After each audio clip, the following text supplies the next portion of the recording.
Good morning, Irene. Morning. Are you all packed up and ready? No. No? The walls look bare. Yeah, taking paintings down really makes a huge difference. Yeah. But that doesn't mean like it's sort of a lie or like a falsity because there's so many other things that need to be in boxes. And just because they're off the wall does not mean they're in boxes. It'll all happen. It has to, right? Oh, it Happen. has to, yeah. I really need boxes. And I have to contact the guy that I hired because I texted him yesterday and I was like, hey, is there any chance that I can get boxes from you? And I haven't heard from him. And I just don't like the whole, oh, maybe he's busy, I'm sure, but I want to hear back. I want him to be like, of course, or no, get your own, whatever the case. Yeah, just maybe ask again. Yeah. Hey, yeah, just following up with this. A lot of people didn't get my emails. Just wondering if you got this. Yay, Brenda, you came through. It's good. Yeah. That took a little bit. I was connecting to audio for a couple minutes there. Pardon me. I'm not sick. I just have dry nose from the winter heating systems and stuff. You were sick for a long time. Holy gosh. That 2 weeks. bad. It was 2 weeks, yeah. Wow. Well, it was a week and a half, but like the energy was the problem. Like I was just sleeping so much, and which is, what you have to do. So yeah, I'm definitely better, and I got that out of the way. Mm. But I had to cancel 3 workshops, so it was a lot of rescheduling. So it's just the 4 of us today. Tony's in Antarctica and Jane is working on other projects. She messaged me and said she's not ready to get into the clouds today, and that's fine. So I'm recording and I'll send that out.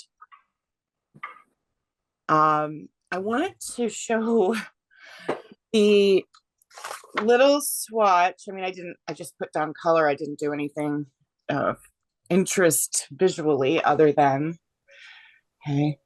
So this was on the gel medium.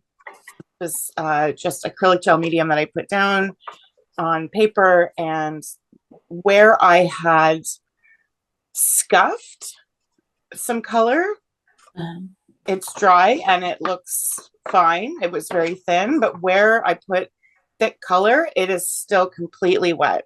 Wow. That was 2 weeks ago.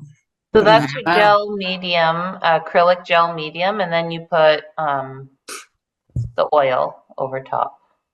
Yes. So we were just looking at surfaces for oil and Yeah. if acrylic was okay. I had done the gel medium a week before this class, so that was done about 3 weeks ago. I don't think that is good enough. I would do a month for an acrylic substrate, especially something that has like some texture or thickness to it.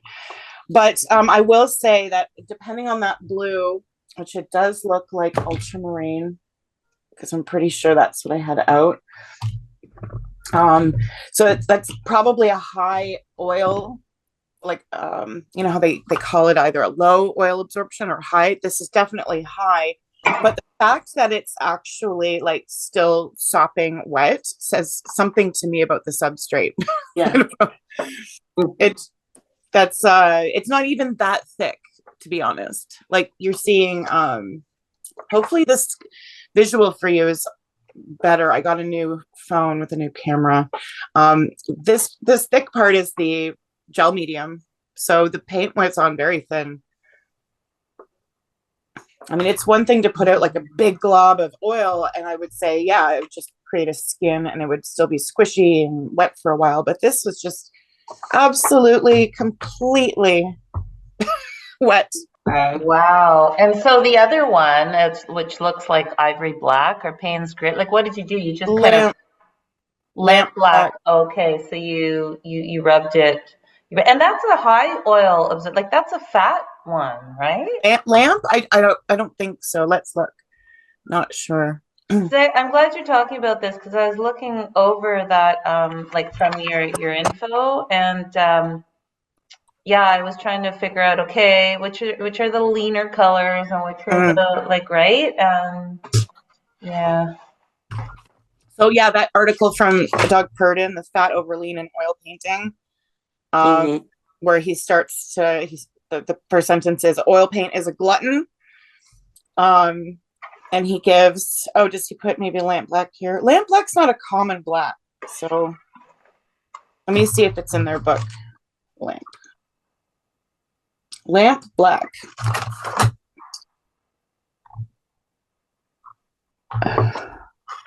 And then, oh, it doesn't really.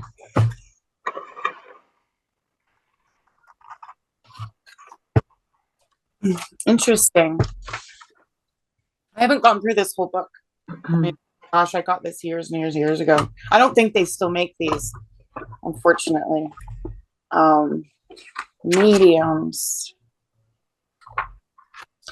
and oils. Oh, this is good. I should scan this. Send you guys a PDF.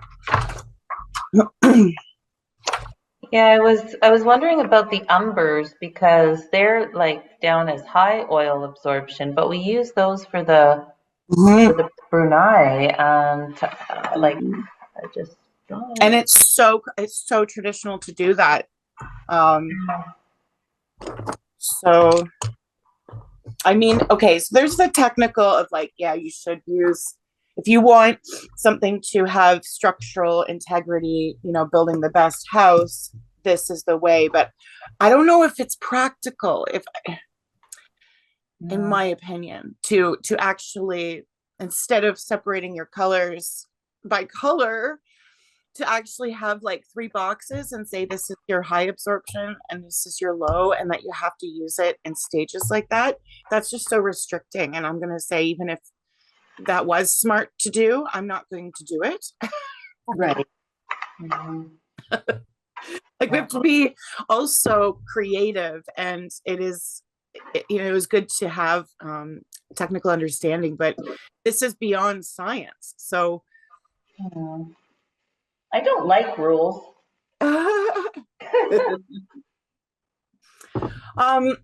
Okay, so that's a good question about the colors and the oil absorbency. I'm gonna look through this book maybe when we're painting and just see if there is a legend.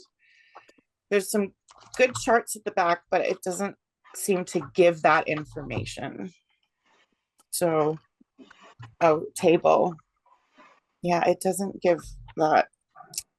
It's probably online, but I think that having an idea of what you have in your stash is all you need to know. So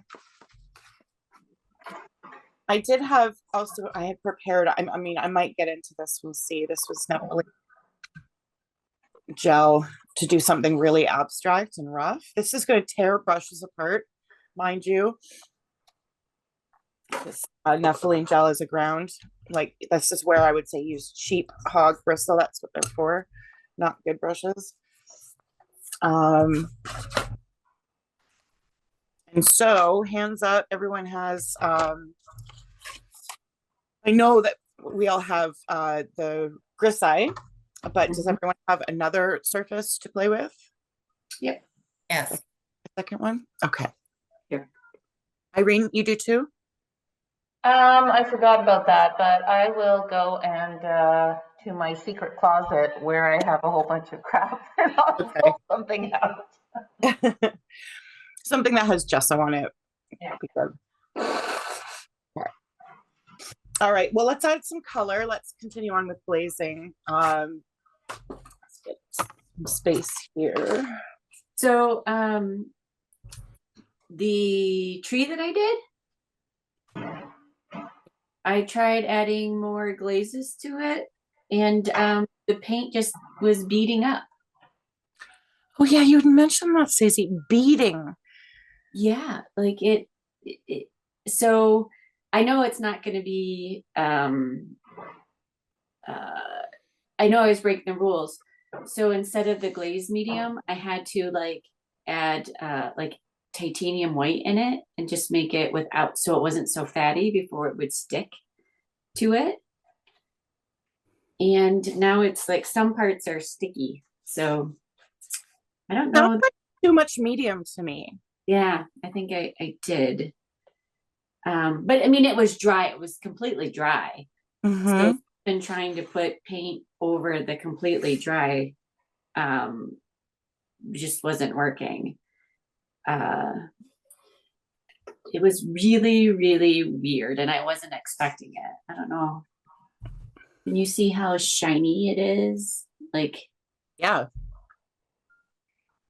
so, Which so, is fine. The shine is fine. Like I think, we were talking about that. Mine is too. I don't even know where. Oh, it's here. Yeah, mine is as well. Where can you point to where you added the last bits you added? so the blue, like all the blue spots, Okay. because they were so big, I couldn't close them because it was just beating up. So I had to add like, I don't know if you can see like more opaque in Mm-hmm. there, the shiny. So I added more opaque um, paint around it, and then I added a little more opaque of the blue, the light blue dots, because that was just beating up. Let's see. I don't know if you can. I can see a darker neutral blue in there, which is really nice. I don't know if you can see. Yeah, I can see that you broke that up with green. But like there's little dots of green in there, and that those little dots are because it beat it up. Oh, So I actually get a good detailed visual of your painting, but not close enough for to see like the beating. Would you mind taking like when you can a macro shot and texting me? yeah, I tried uh taking pictures yesterday, but with because of how gloss it is. Mm-hmm. Yeah, you have to do it on its side, like really put the camera on its side, getting it. Oh, okay. Yeah. Okay. Here, I will. I will show you. I spotlight this later. So take, Well, take it like that. oh, okay. Here is, I don't know if you can see it well enough.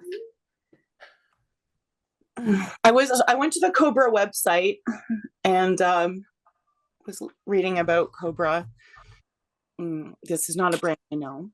Did you send me something? Did you text? I did. Okay. Did it go through? Yeah. Um, and you're gonna have to.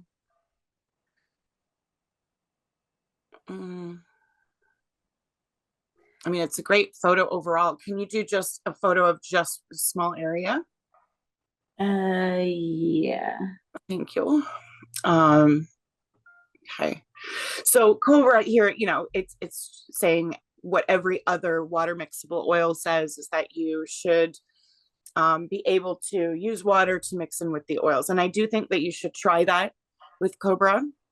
You need to see anyway that it's going to turn it matte, and yet maybe that's how it's been formulated. It's a newer brand, so maybe they have actually done that intentionally. So similar to maybe like Holbein has a line called Duo, Yeah. and it is intentionally made to be used with water. And so it's like, oh, they sell it like an oil paint that acts like a gouache. Oh, okay.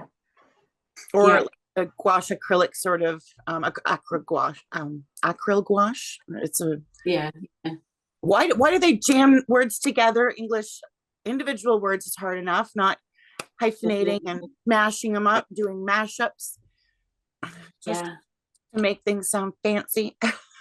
Yeah. So then I watched I finally found some people who actually work with Cobra like professionally, Yeah.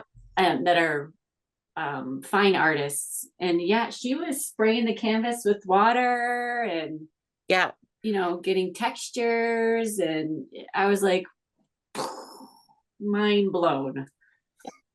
And what surface? On what Uh, surface? Gessoed canvases. Okay.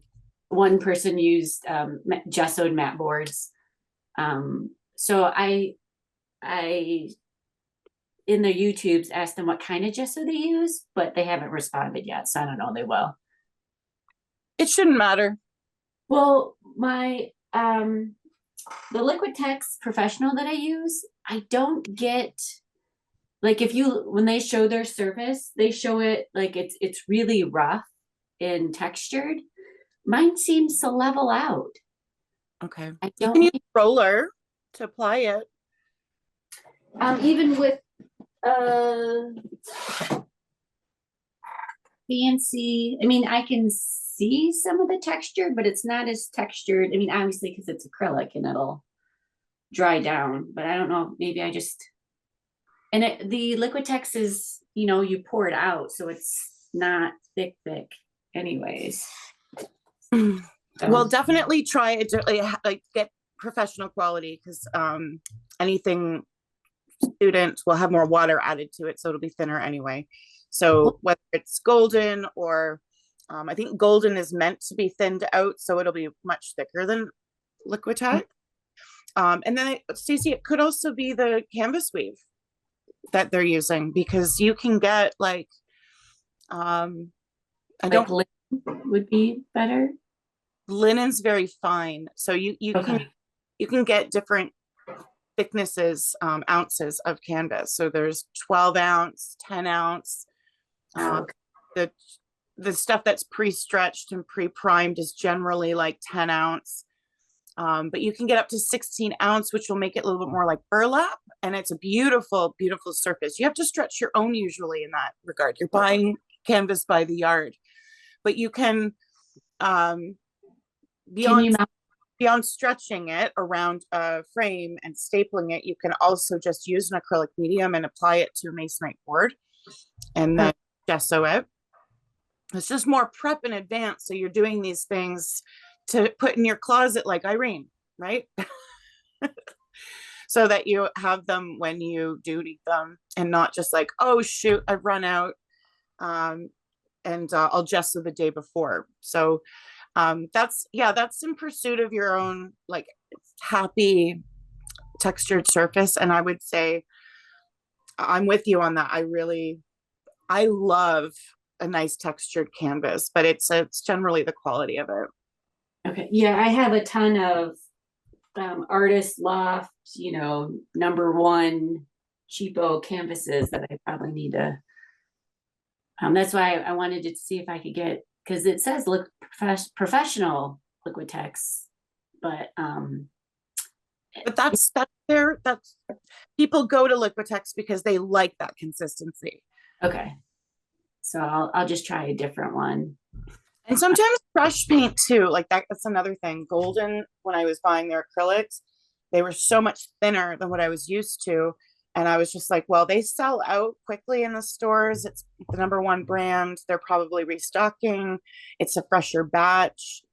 There's just, to be aware of that as well. Like I've actually been disappointed in like the consistency before, and I'm like, this isn't what I'm used to. But that could also just be like either old or new batches.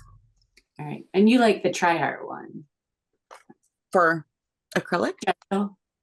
Oh, gesso, yeah. Yeah, what can I say? I like their red. So yeah. And it seems very textured when you put it down. This had to do with the brush, for sure. Yeah. I mean, I have the brush. I have like this was like a real shit brush. It was, this is FC China, which is a common brand in the stores for the hog bristle. These brushes tend to lose their bristles quickly as well. So like they're cheap. But because of that, and I don't think this is really that bad, but I know I didn't wash it really well here and there. So it's actually got more roughness because of that. Yeah, and I have an old rough brush that I was using and just it just leveled out. Yeah, a roller is a really great tool if you like texture. Okay. And not like the foam rollers, the actual ones for the wall. Right. Okay. Yeah. It's waste of gesso, mind you.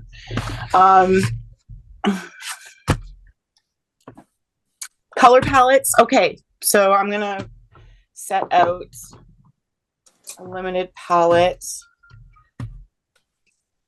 and if I can, looking for transparent colors, in particular. So we're doing the alla prima This first. is glazing. Okay, so we are glazing the grisaille Yes. first. Okay, Yeah. not the alla prima. Okay. Yeah, I want to see how long this will take us. Like you can go in very detailed with your glazes, or it could be done in 5 minutes, depending on what your expectations are. So I have a quick question about the. So when I'm looking at my paint from a couple of weeks ago, some of it's still like wet, but the rest of the stuff, like the skin, do you like just peel that off and get rid of it? Throw it like. sorry, on your palette? Yeah. Like I still have some wet paint underneath like the skin that has formed on the oil. So I'm just like that's garbage basically, right? Like not garbage, Yeah. garbage. It's waste, but Yeah. you can't use that. You just peel it off and Yes, that's right. yeah, You use yeah. a palette knife and Yeah. Okay. when I set up a new studio, I'm probably going to get a glass cutting board, like a smooth one or some sort of sheet of glass. I probably have one from an old frame I should be looking to save right now, but I'll probably be using glass and then scraping off for Yeah. oil. It's the best surface. You just put a little bit of like rubbing alcohol on it, and then it just like scrapes right off real easy. Yeah, because these disposable, like I have this disposable sheet I just put in my acrylic palette, and Yeah. like the oil, like if you scrape, it takes the finish right off the sheet. Like you've got this plastic then in your paint. So Yeah, no, they're not meant to be kind of like stretched out and used so much. yeah. The color. I saw one of the people that I found, they use a stay wet palette, Mm-hmm. but use the glass inside the stay wet palette so that they can just cover it. Nice. Okay. I ordered a piece. I found it on, I think it's on Amazon, but it's taken like forever to get here. It's still shipping. It's glass, but it's gray, like it's the Mm-hmm. Yeah. right. So I'm really excited to get that because this is miserable dealing with this disposable.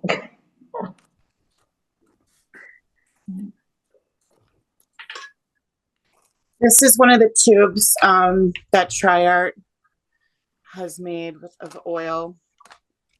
So I was just talking to someone on Facebook. She is the accountant. She was the accountant when I was there, and she's still there, and I'm shocked. It's 14 years she's been there. But anyway, so this is a plastic tube, which I always found to be quite interesting with oil paint in it, but this is copper. So I kind of want to see if this is still good because it's been sitting in a bag for at least 10 years, maybe more. I'm not going to try it in the sky, but I just ran into it. So I thought I'd show you.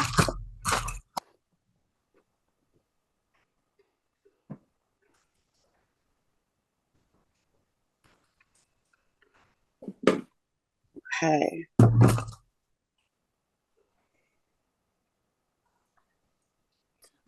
Where's my poker stick? Does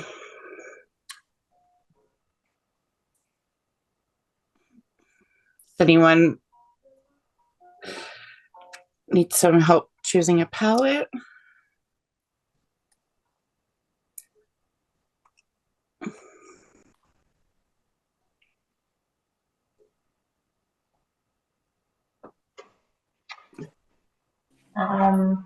Sure. I'm not sure what to do with this because it's got more than just those gray tones. I've got that Prussian and ultramarine. Right.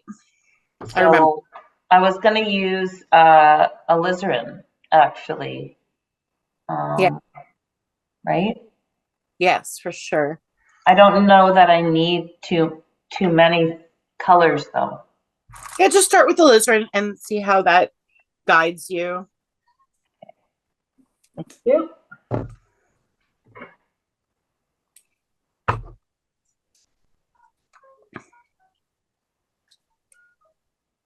Because I have different colors, I'm putting out like a permanent rose.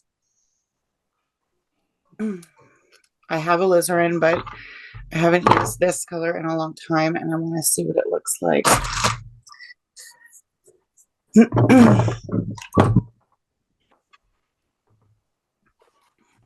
I might try magenta. I don't know. Yeah, if you have that, yes. Try both so that you get the sense of the cool and warm. Alizarin would be warm, magenta would be cool.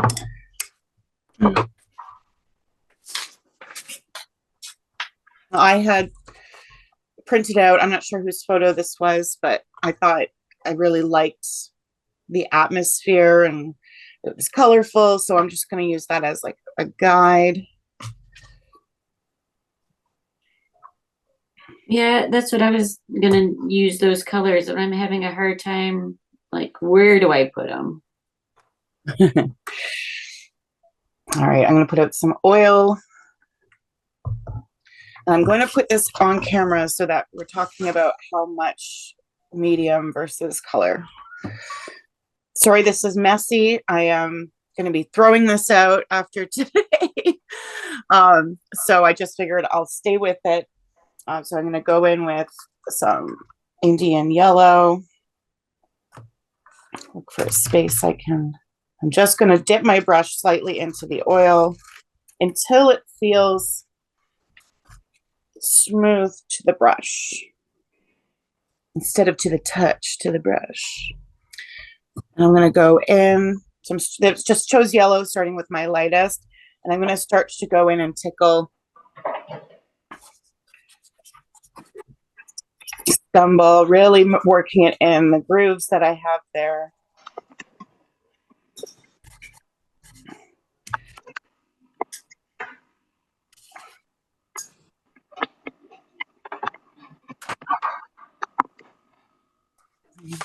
This was a different photo, right? Where is that photo?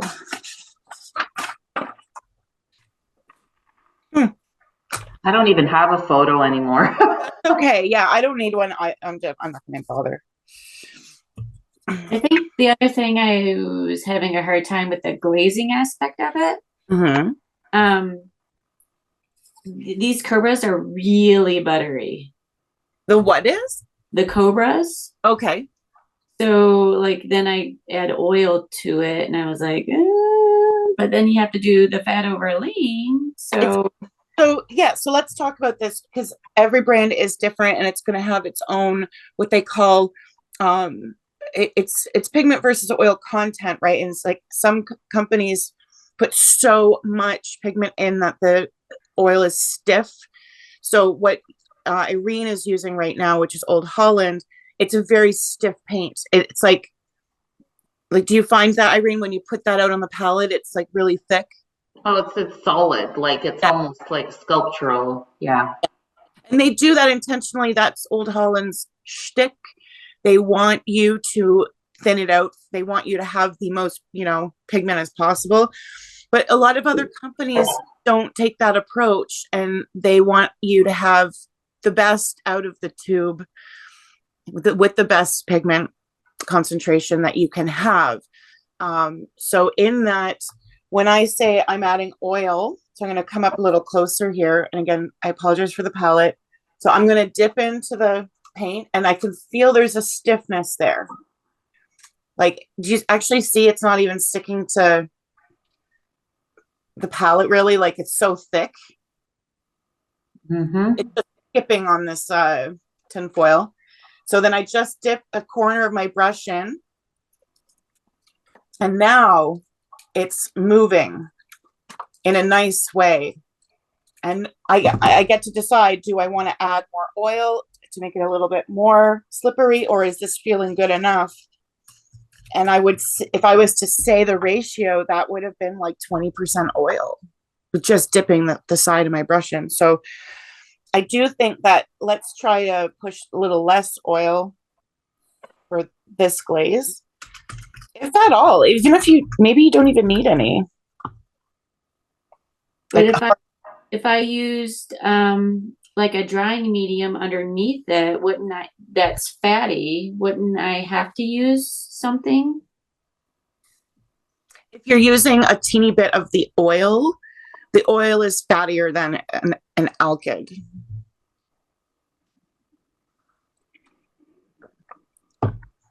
So just like a teeny tiny little bit.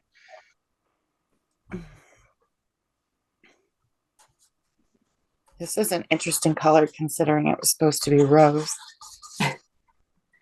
It's very, very intense though, right? Oh yeah, it's like popping. Yeah, and then also we were talking because of, so this is the other thing with glazing, is that we're working in such thin layers. So really fat over lean is going to have a lot more of a significant place in your painting when you start using paint, as in you're scooping it up and you're laying it down. So for example, I put down some color here. Yes, I did use oil to mix it. Oh shoot. Oh, that's okay. I got some blue here, so I'm just going to use a rag, and I'm going to buff that in. Literally just push that in to the board. So I'm kind of like rubbing it off. This is the first stage, just so that I can get a sense of like the concentration of my colors, the palette that I've chosen, where I want things. And so there's like, this is a stain. It's not even, I can't even consider that like a layer of paint. Did you wipe with a good amount of force, or so you did? Because like if I wipe with a good amount of force, it generally just comes right off. It's so well. So that's something that I need to keep in mind. Yeah, go gentle. Oh my gosh, yeah, I'm shaking the table here. Yeah, no, mine will come. Okay, so there is a difference. Yeah. All right.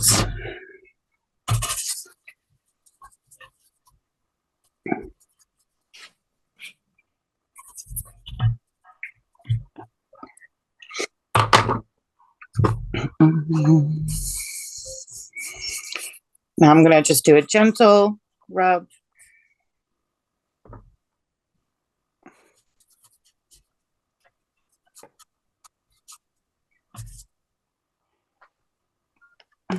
And then also starting to mix. Oh my God, that is so exciting. So now I'm mixing on the palette, where I'm taking, my blue and reds and making a violet. And it is so nice. And this is a different kind of glazing, where you're not just doing the blue first, letting it dry, and then doing the red over top. This is like mixing to make your glaze. And I love that violet.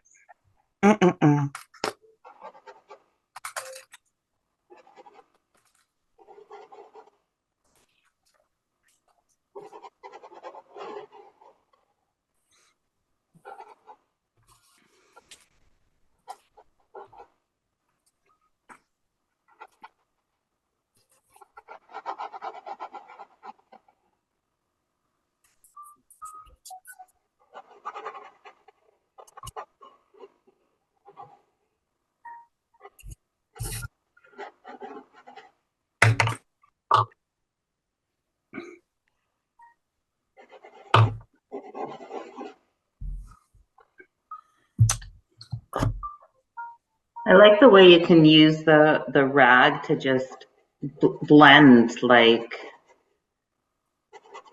and it's not like with the acrylic, like you could never do that with the acrylic. Yeah. You like trying to blend chewing gum. Mm-hmm. Turns into a big gloppy mess. But this still could turn into a big gloppy mess. I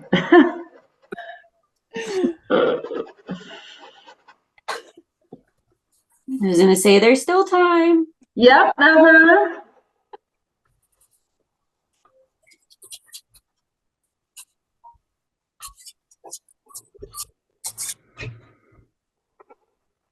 And try and get a little closer so that you can see that this isn't, so this blue, this is the ultramarine blue, and I've added well, I haven't added so much oil. It's just that I don't have a lot of color in my palette. I'm sort of using what's still wet from 2 weeks ago. And it's almost like the pigment concentration isn't as good as I want it to be. So that's leading me into putting out a stronger concentration. I already have oil on my surface, so now I can just dip into another blue and work right into there without adding any more oil, because there's already oil there.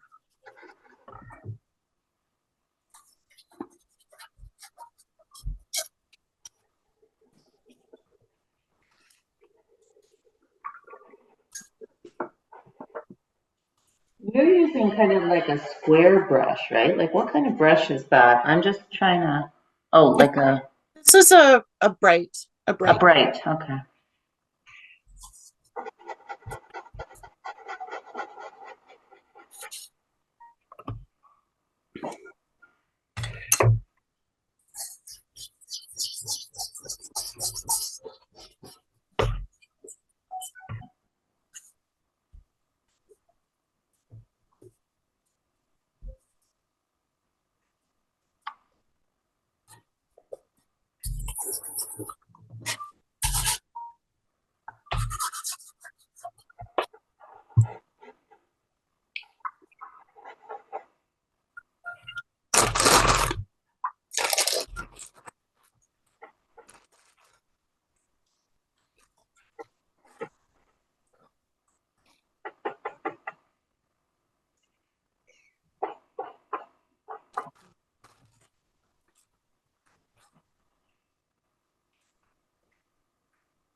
Sorry for all this crinkling.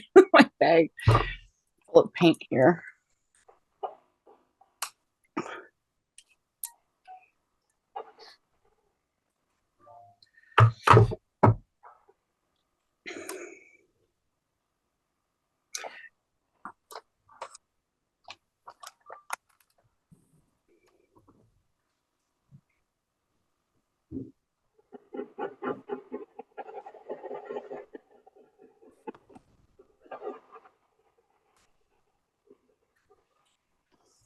So here's another way to identify visually without having a chart of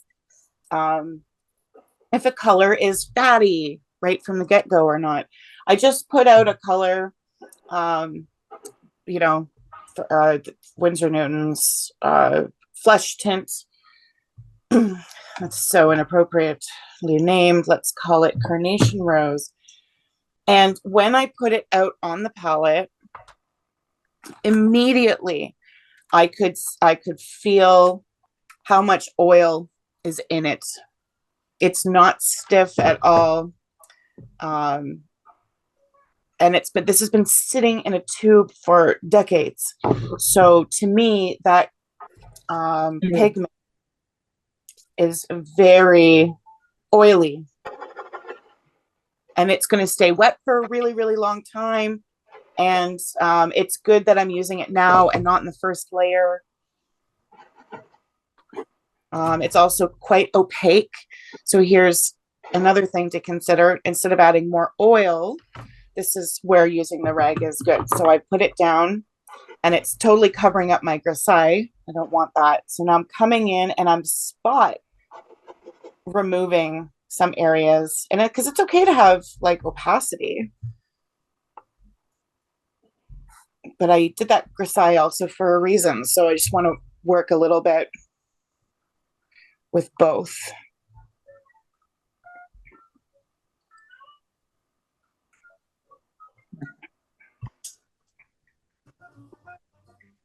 Let's see what it looks like by pushing a little bit of transparency with adding more oil.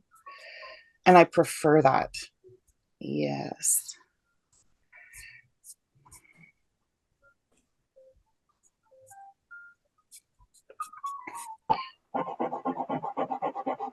So yeah, let's, when we're putting down a color, let's try and just do it right out of the tube and then start to adjust.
This is such a great experience to kind of observe how pigmented your paint is. I am hardly, like, I'm just shuffling sort of color around, and there's seems to be like hardly any on my brush at all, just like a whisper, but it's nice to just move it around into other wet paint and see how it slightly affects it.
Whoa, too much, too much, too much. Way too much.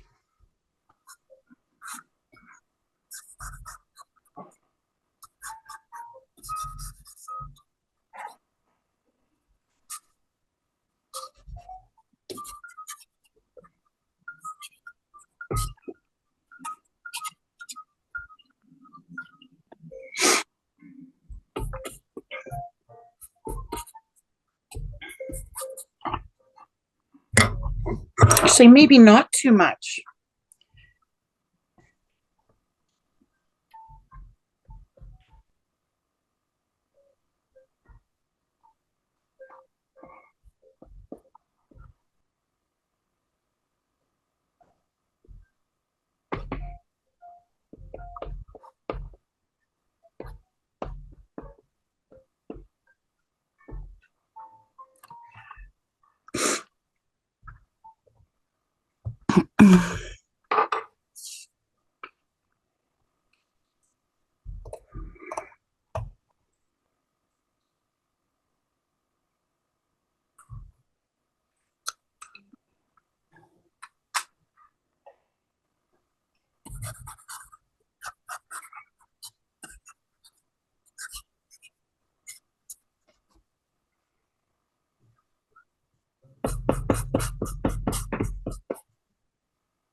Is this hitting the spot for anybody? Like, are you feeling satisfied? Is it, is it happening, creating illusion that you expected, or just any thoughts? I am just trying to be a little more bold. Mm-hmm. So don't know if it's going to work out, but I am enjoying myself. I'm also starting to make mud, so I might need a... You can wipe off. This is where, when you said you can wipe off entirely, that can be to your benefit.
I have Celine Dion in my head. I think it's Celine Dion.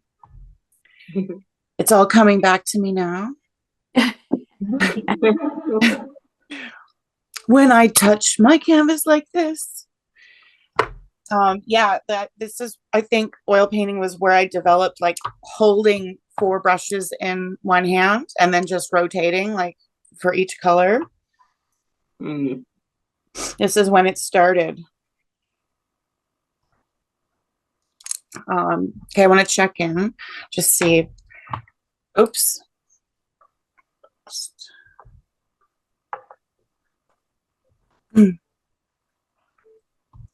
Like this is where I'm like, okay, I'm just gonna take a break because I feel like I've got paint everywhere on all little sections. So now I'd like to not look at it for a minute. Does anyone want to check in and just see so we can see? That's all.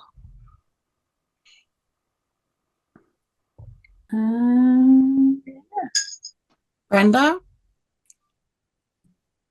Self here. Okay. No, you can't see anyways. You can't see. Well, you can't really see. Because You of can see. stupid light. The light actually brings out this pink that would be really nice. I don't know if it's truly there or not, but It is. It's the permanent rose. lovely. I think it's beautiful. Yeah, it's very dramatic. Yeah, I don't have Indian yellow, but I use the CAD, and the CAD yellow is so orange. I hate it. Oh, What is it? Maybe Hansa yellow? Would Hansa yellow be a substitute for? Well, it's not a substitute, but would Hansa yellow be better than CAD yellow in terms of not being so orange? is there Hansa in oil? Oh, I don't know. What other yellow? Well, you used Indian yellow. You did beautiful things with Indian yellow. I had that in acrylic, and I couldn't get those beautiful things you did, but Well, Indian yellow is very much on the warm orange side. So I would say, depending on what your CAD is, if it's a CAD medium and it's really orange, then do you have anything that's a lighter? I have CAD yellow hue, which, of course, is not a That's in the true, middle. Yeah. And then I have lemon yellow. So because it was so orange, I mixed it with lemon yellow to tone it down. And then I even found the orange was better than I just hate this CAD yellow in oil. And I have a couple of them, and they're all really orange, even though the label is yellow. If the label is yellow and you open it up. What? Okay. Well, you can't see it. Oh yeah, that is I mean, for it being like a CAD, like if it just says CAD yellow hue, then that's a medium, and that is pretty orange for a medium. Yeah, look on my palette. This one's orange. Oh my gosh. And that is CAD yellow. So I thought, okay, I'm going to go get another one. Well, another one was exactly the same. Oh no. I know. Well, my Indian yellow looks a little bit lighter than that. How about adding a little bit of white to it? Yeah. With a little bit of maybe the lemon. See, I understand the lemon yellow is probably like clashing because it's warm and cool. It's just like boom. And then perhaps let me get a new brush, Brenda. I'm thinking that if you went in, so I'm going to just do a scoop, so a little bit thicker. If you went in and just added some thick strokes without blending them, it might complement what's already there and just taking the coolness away. Okay.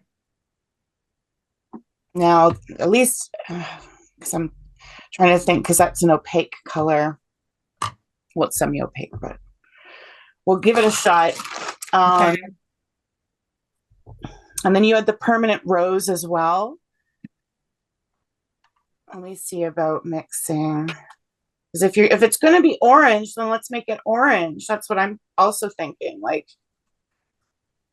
Well, I did mix just now yeah, per your suggestion. I mixed the cad yellow with the lemon yellow with some white, and it's much better. great. Yay. So I'll put it over top. Cads are funny. I mean, it's a personal thing. I'm not a big fan of them. They're very heavy colors. They kind of, to me, they're too heavy. I don't like the CADs either. I prefer the pyrroles. And I think in oil, the yellow is aureolin. Okay, I've used Oreo in watercolor, so I'm Mhm. familiar with it. There seems to be, so there's like CADs and then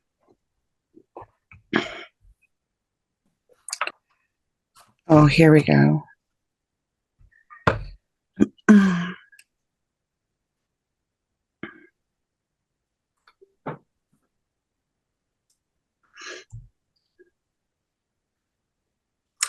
Ooh, here's the artisan. Okay, artisan CAD yellow.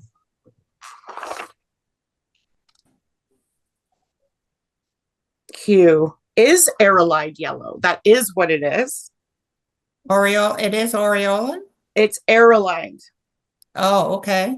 which is so, and then cadmium yellow, deep hue, because they're all hues and artisan. Nothing's pure Right. cadmium. So the one that should be more orange like that, it actually has orange in it. It's called Perinone. I've never heard of this pigment. Perinone orange. Ah. And maybe they've mislabeled it, because that to me would make a lot more sense for that to be. Well, actually, that's what I thought, and that's why I went and bought another one, because I thought, oh, okay, it's mislabeled. Mhm. And then when I got this, it's like, oh, okay, the label is yellow, but Oh, when you here we open go. it, it's wrong. Here It's we go, Brenda. It's what? the cadmium yellow medium has PY35, which is cadmium zinc sulfide, but then it also has PO20. It does have orange in it. Okay, I'm just trying. PO20. So that is very bizarre for a medium yellow to have orange in it, but it does. I don't know what orange that is, but it is part of the formula for cadmium yellow. Okay. Yeah, PY65 is what it says on this. PY65. Oh, that's aerolide yellow. Okay. Mm. That doesn't make, to me, it doesn't make any sense, because aerolide yellow is not like that. Yeah. Well, I don't know. Do you still have a full tube? I would return. I would exchange it. So I haven't touched it. I'd like a I would get it from the regular line. You can use any other paint with your artisan. Right. Doesn't have to be artisan.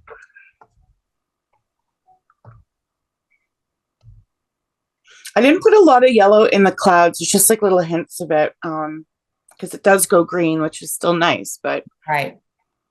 I think orange worked for me. I like those pinks that I put out, but they're very odd.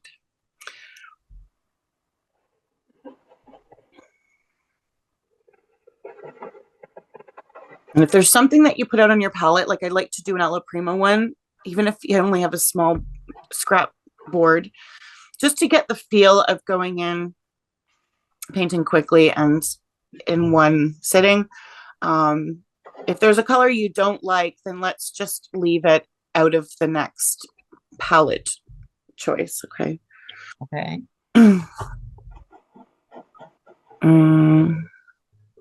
Alec, how's it going? There we go. Ah, No.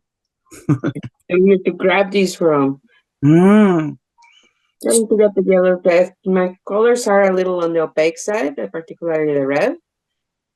But That's I okay. had to put it a bit thicker, but then I had to really wipe it off for anything to show up, so I can't seem to get a very saturated color there. Well, it looks soft. It looks blended into the grisaille. You know, because that black base is still kind of, we want that moodiness. It feels integrated into the blue. So this is where I think if we just put in spots of thicker opaque color, and let's talk about white, we can all do this together. I think you could be there. And if, depending on how much you have color wise, like looking for a transparent color to add. So that doesn't look like alizarin crimson. No, it's a cadmium red deep hue. Okay. Do you have a alizarin crimson? I do not.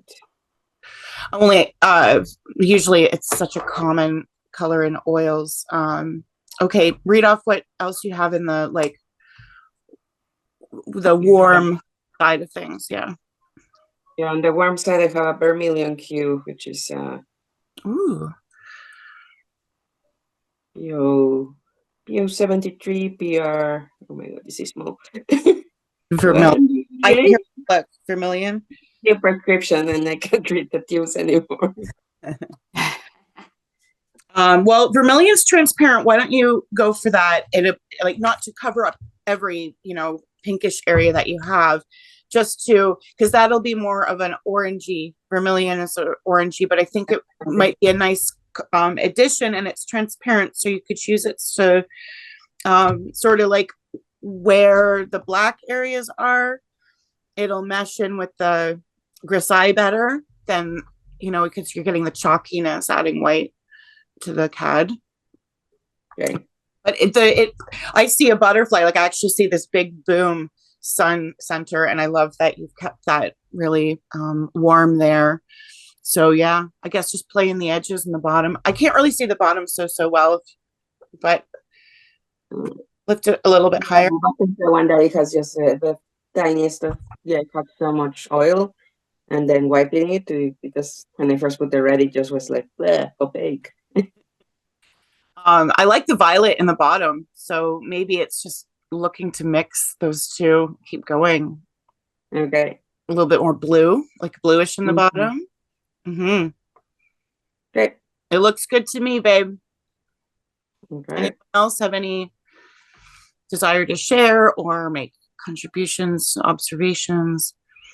I have the tiny little guy.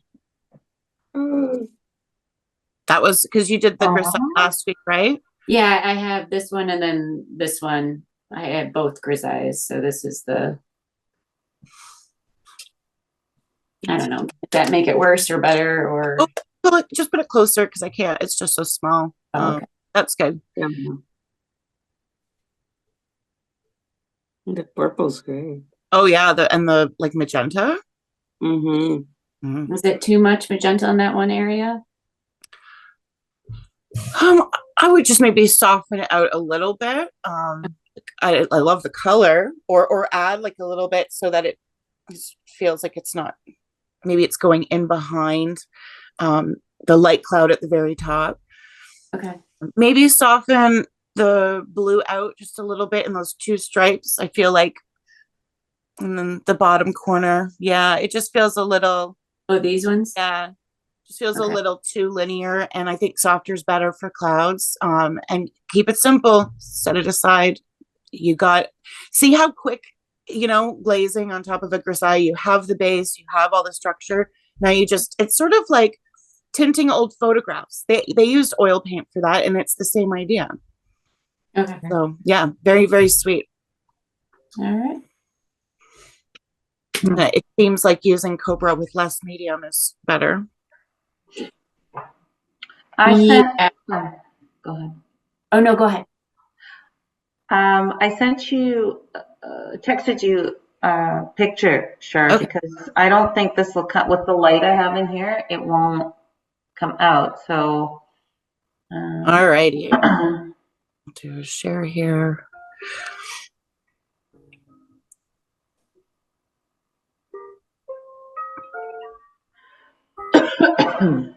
Okay.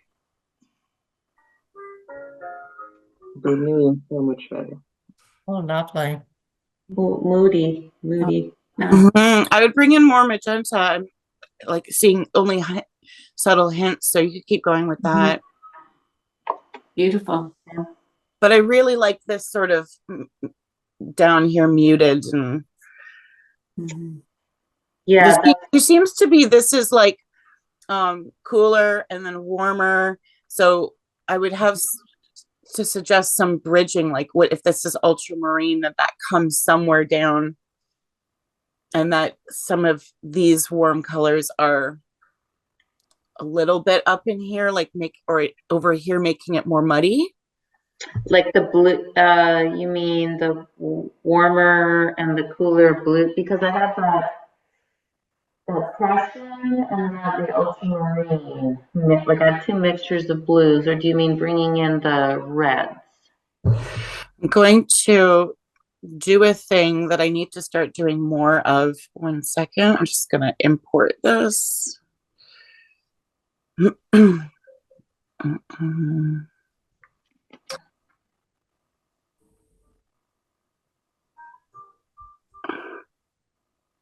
Okay. So this, my here.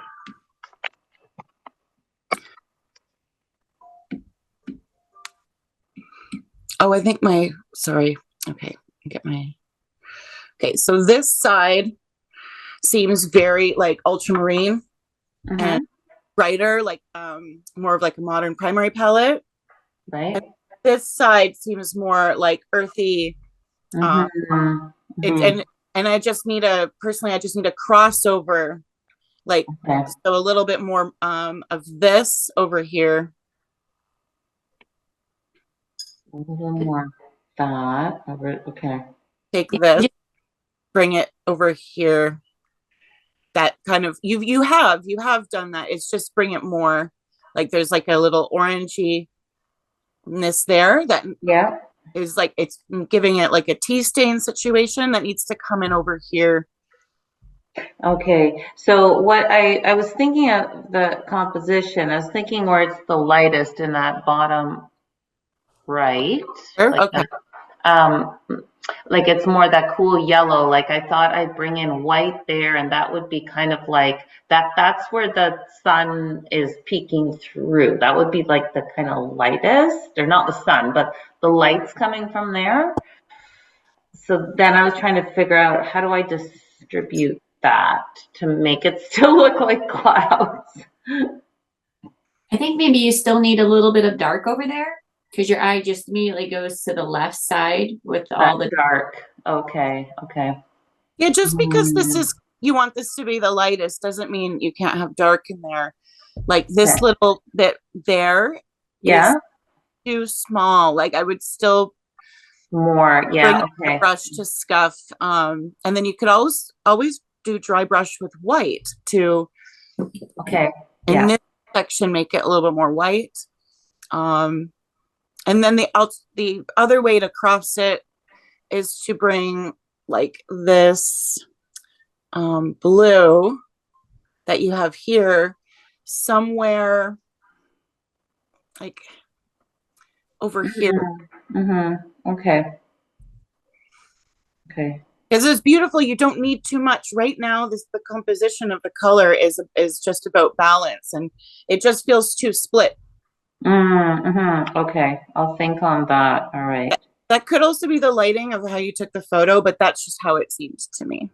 Yeah, there's definitely that red blue more on the right side versus the left. Yeah. Okay. Ooh, so bringing white in as like I wasn't sure how to do that as a glaze. Like will that take away, because it's more opaque, right? That'll take away from your chalkiness, but I mean not chalkiness, but that'll take away from the transparency. But I can see that like really helping to define like the cloud shapes. Yeah, definitely. I'm gonna put up some white. So you have two options when it comes to this and you can glaze with semi-opaques. Like you can't technically glaze with an opaque, right? But semi-opaque you can. And so I'm gonna make that white semi-opaque. I'm gonna need another brush.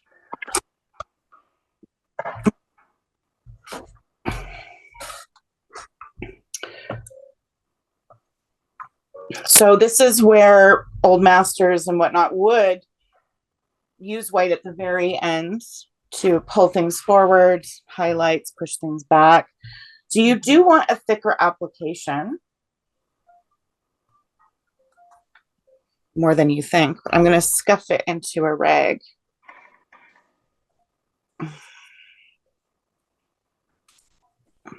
So get a little dry brush and I'll spotlight here. Okay. So where do I want? Okay. So coming in,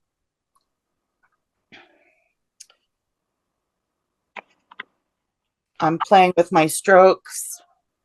This is mixing. If you didn't want it to mix, then you would wait for this to dry and you would come in. But I'm coming in. And these strokes are freshy. I'm not messing with them because the more you mess, the muddier it gets. More of a prima type of style at the end, like you're just gonna put it on and leave it. It's your final touches. So like when you are ready for something like the white, you have to assume like you're not going over it again. Yeah. Mind you, you can still wipe off. Like you can go in with a rag and say that's too much. You know, didn't want to add that much. Now here, so when you're wiping off, if especially for white because it's chalky, that's when I would take a rag with dipped in with a little oil and remove it back that way, or else it just makes the whole area really even more chalky. Okay.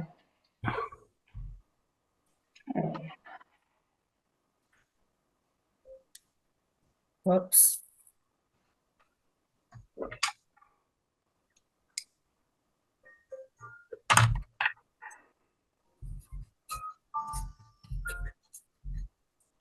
Is this too much?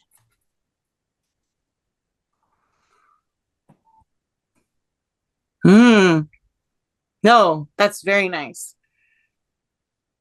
Just enough. Okay. So I think I'm done with this little piece. Yeah, man, wouldn't it be so great to do a whole series of that size skies? Just skies. I like that size. That's really nice. Thank you. All right, now on to the bigger.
Oh, there it is. Oh my gosh, of course. Everything has always just been right in front of my face the whole time. Okay. Just like I really did want a reference because I was sort of losing myself, as you build up, and I can somewhat see the grisaille. I still felt like I wasn't confident about where to put whites and like little highlights.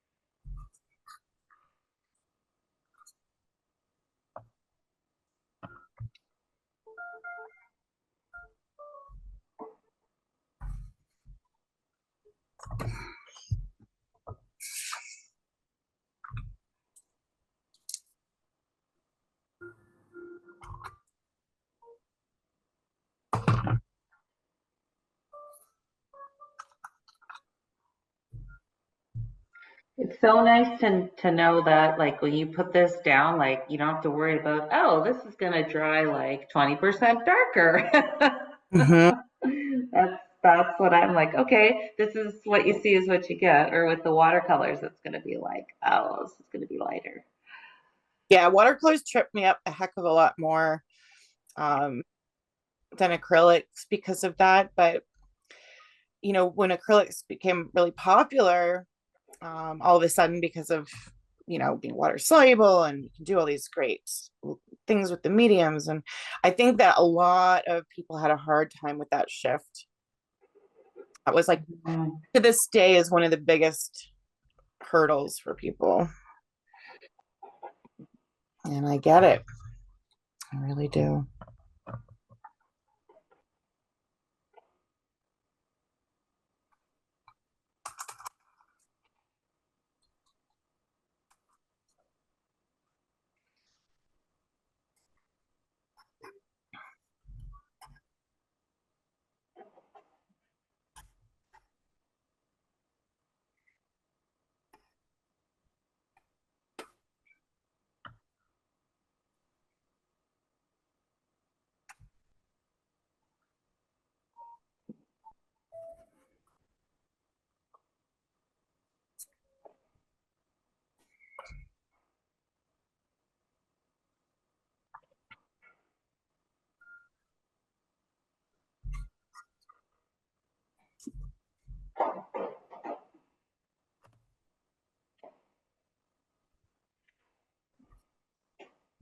What do you do with the edges of the pet? Like I've got this gallery panel that is like now has I guess you could just paint it black or something. Like the edges of it have like even drips all down the sides, which I kind of think it's kind of nice. But do you like do most people paint it before they start or finish it after with oil? I will say that a lot of people just use an acrylic edge. Acrylic edge. Okay. Like there's sort of, and the reason is why not, like Yeah. but I would do it after. No. Right. And if you do get any on the surface where the oil is, you just wipe that off right away. It's not gonna stay there anyway, right? I couldn't quite hear that. Oh, like if you got, sorry, it's covered, my speaker's covered. If you get any of the acrylic on the surface of your oil painting, you're just gonna like, that's just gonna wipe off right away anyway. It's not gonna stick. Oh yeah, I mean, if you go to do the edges and some hits the top of the thing,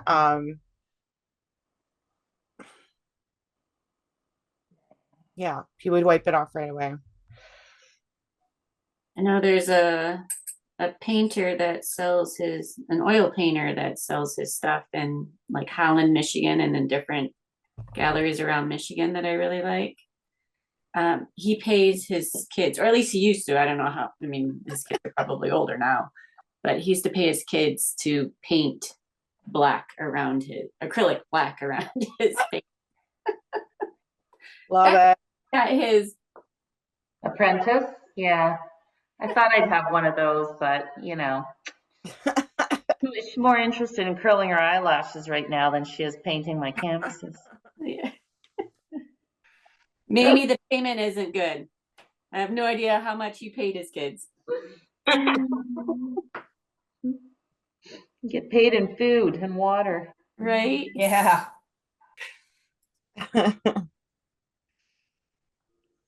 It's better than being asked to do laundry. Hey, put some paint on this. Like what? What the hell?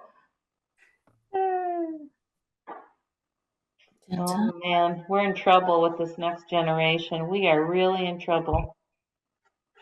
Well, they're very confident.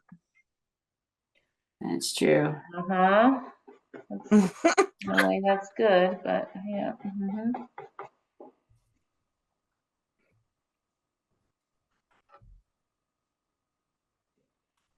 Okay.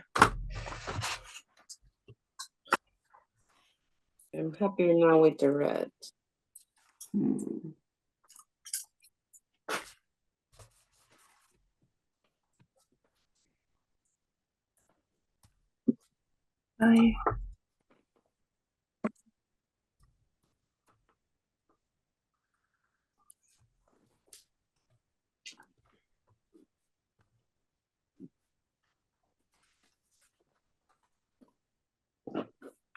All right, I'm just going to take a moment and just talk about the opposite side of the technique spectrum, which is to be using much more paint and scooping. And this would be for plein air, painting quickly in the moment.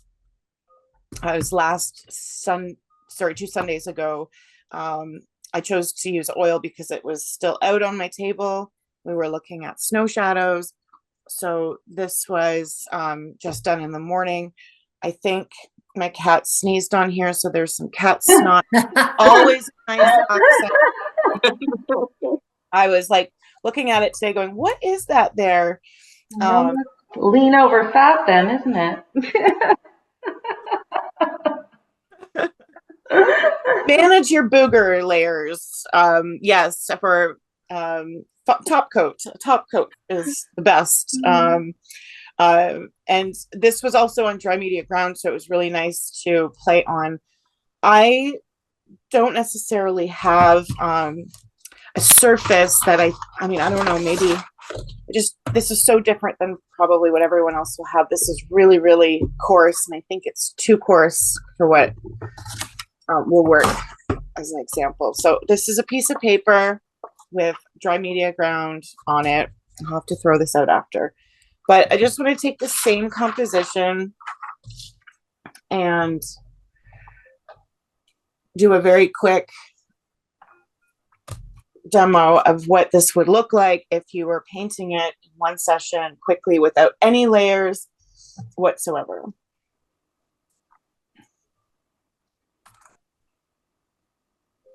So there's no fat over lean. It's a completely different consideration of putting paint exactly where you want it to be. That's the plein air way.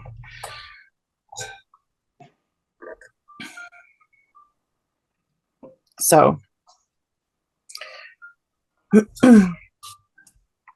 coming in with the dark.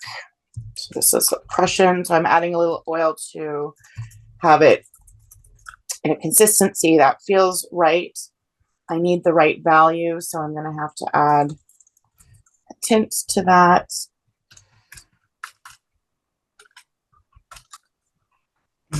So I'm going to come in. That is way too dark.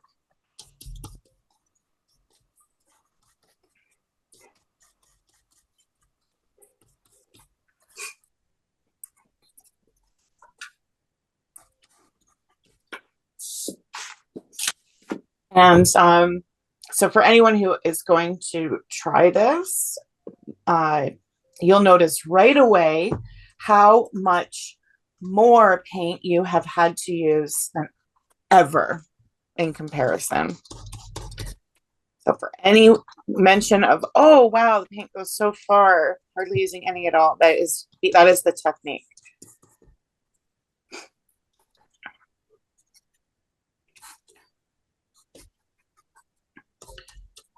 I'm giving myself 6 minutes or so to do this. I should really bigger brush, but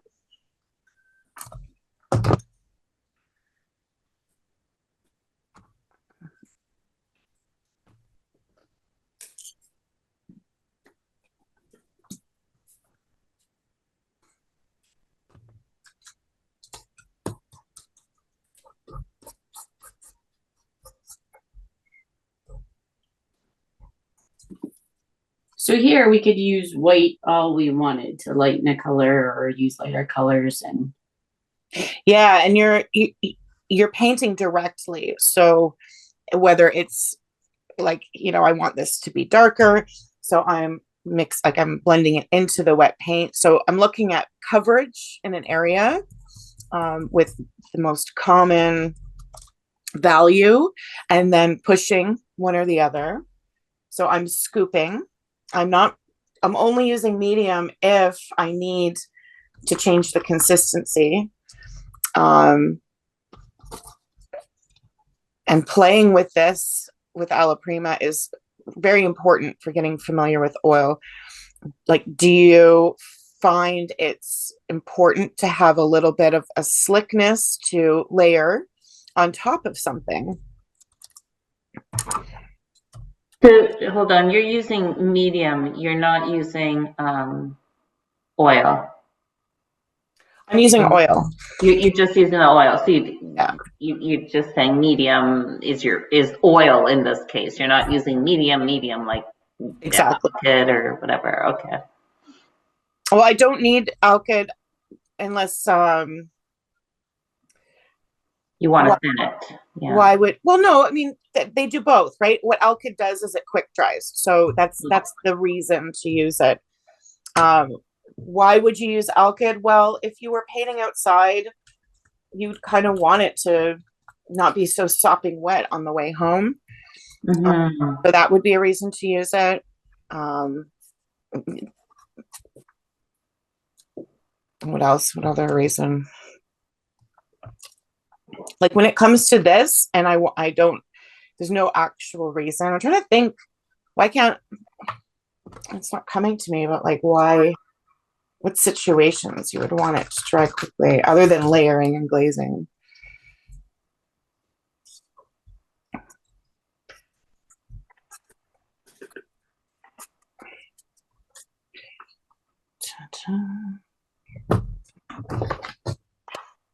Holy macaroni, there's a lot of white and needed lots of white.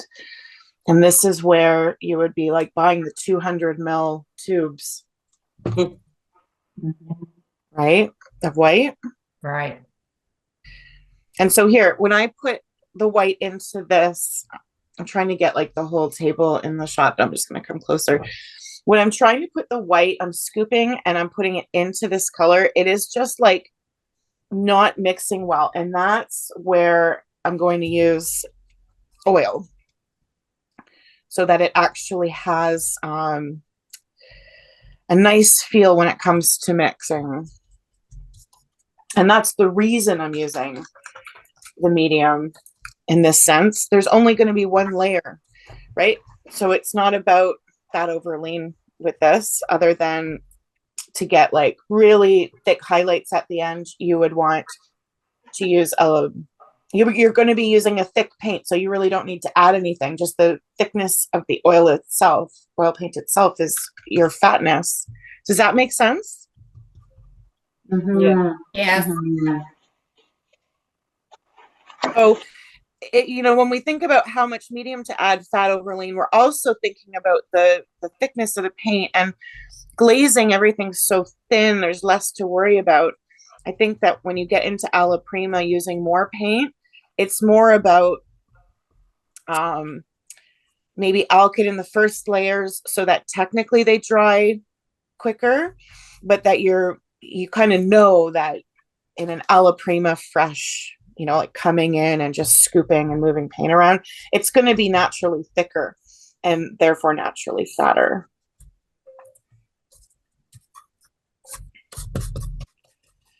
So this dry media ground today isn't feeling nice, to be honest. It's an interesting thing how one day it can be like, yeah, and the next day, like, no. I'm going to start toning these down. So if I only have like 4 minutes, then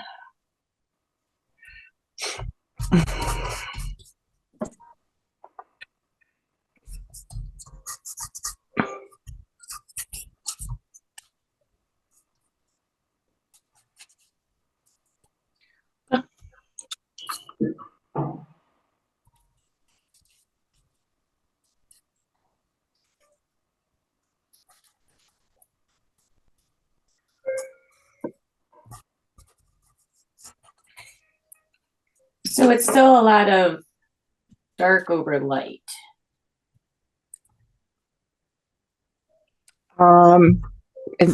Light over dark. I'm sorry. Why did my brain short circuited? well, with clouds, yeah, the highlights for sure. It would be light.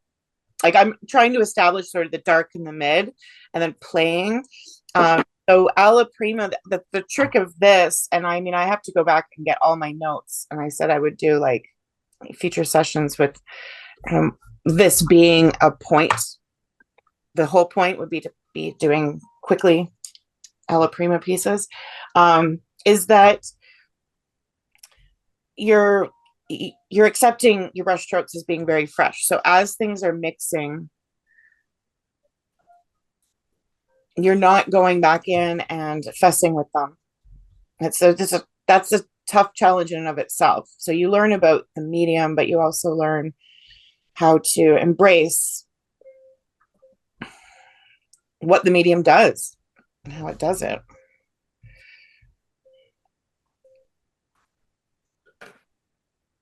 Learn how to get enough paint on your palette. Mm-hmm. Oh, I literally just squeezed out like so much white. So much. And I'm just going to tone some down, try and be satisfied with it in 2 minutes. It's possible.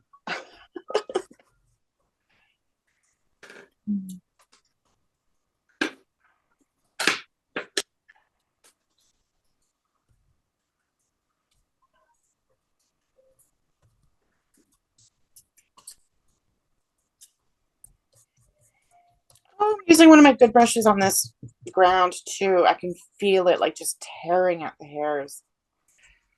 That is so, so sad of me to do that.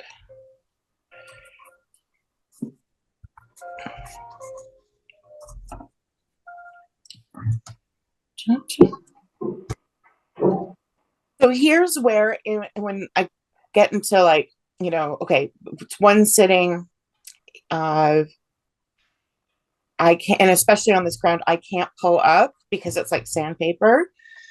So this isn't light enough at all, right? This is where you get into impasto because you have to be able to move the paint around because I can't pull up. Because it's wet, I have to compensate for how much pigment I've already put on there. So in plein air, there's often you're painting very specifically, like I shouldn't have brought in any pink here. I should have put white, mostly white. Kind of like paint by numbers. So you leave what you want white. Yes. Like if you're painting trees, if you think of the group of 7, because a lot of, there's small little studies, you can see them painting the sky in and around the trees that they've already put down as the Yeah, yeah, opposite. yeah. So if you can see how goopy that is, Oh, yeah. or, I but love it it. but it works, right? Yeah. And I wouldn't have been able to get that white in the moment in that sort of approach. So I think it's a really good thing to try. It's going to be a mess. You're going to feel like that, but just to see how much paint you use and how different the feeling is, to not worry about layers at all. Just do it all in one go. I have this really cool board that I kept like gessoing over, but it's just big. I don't know. I think this is too big to use, but it's got like, Oh, that's the one you were saying, right? well, I've got like a few of them, but one's smaller, but it only has like one coat of gesso on it. But this has like some burnt sienna underneath, and it's kind of like sanded off. I think it could be pretty cool, but it might take me close to forever to do something with it. I don't know what size is it. 12 by 16. Hmm. Big. As Ooh. long as you get out big brushes, Irene. Okay. I, All you right, know, for that's like, the answer, right? Like you want big brushes, I find for it easier, yeah. so that you're not spending a year doing it. Yeah. Okay. I like I need a like brushes. break. I'll be back.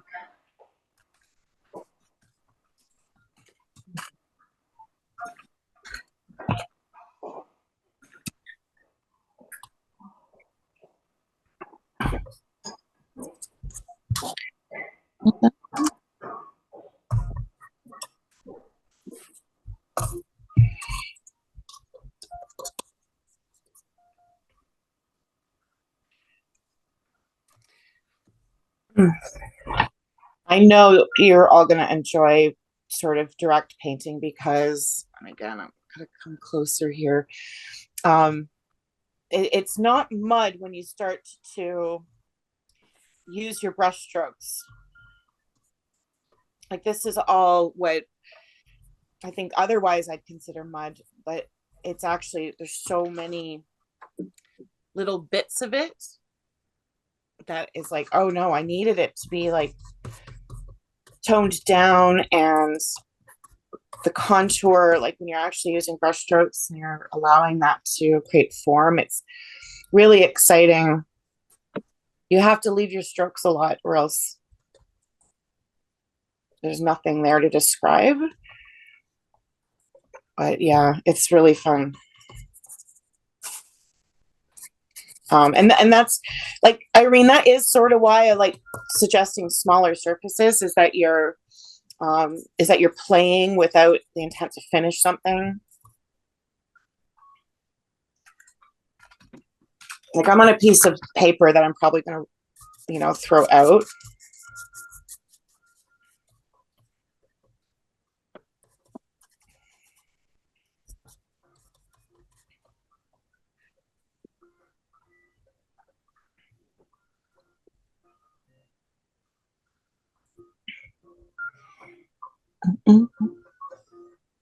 Just trying to use up the paint that I have in the palette. But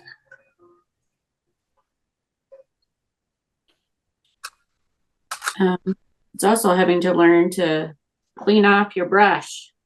yeah, your rag is still like totally your best friend.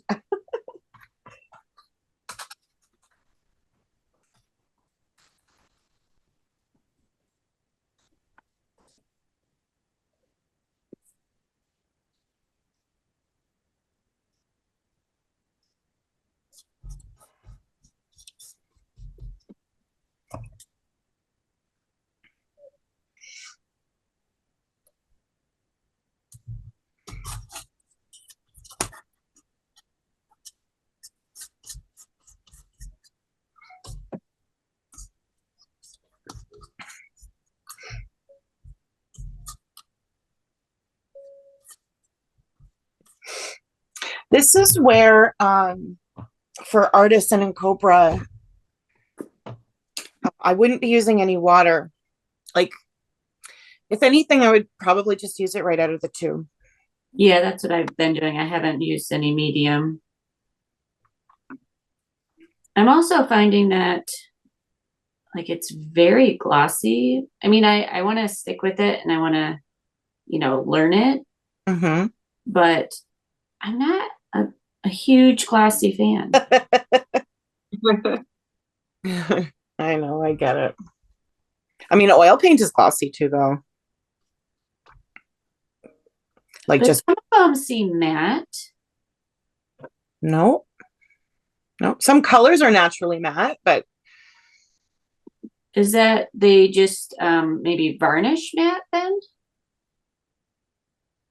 yeah, I guess. Yeah. Because that's probably what I would do is varnish like satin at least. Well, you can do that with Cobra as well. So you need to do a test to that, Stacey. Like, you need to get a matte or satin varnish and then put it over the blossom tree.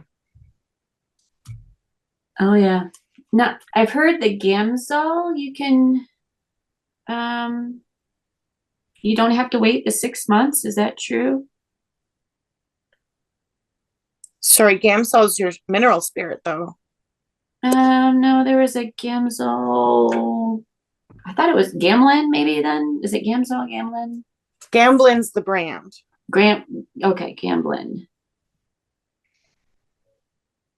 So Gamblin, there was one where you didn't have to wait the 6 months. But that has to do with the paint, not the varnish, the waiting. Let me look. Let me Google.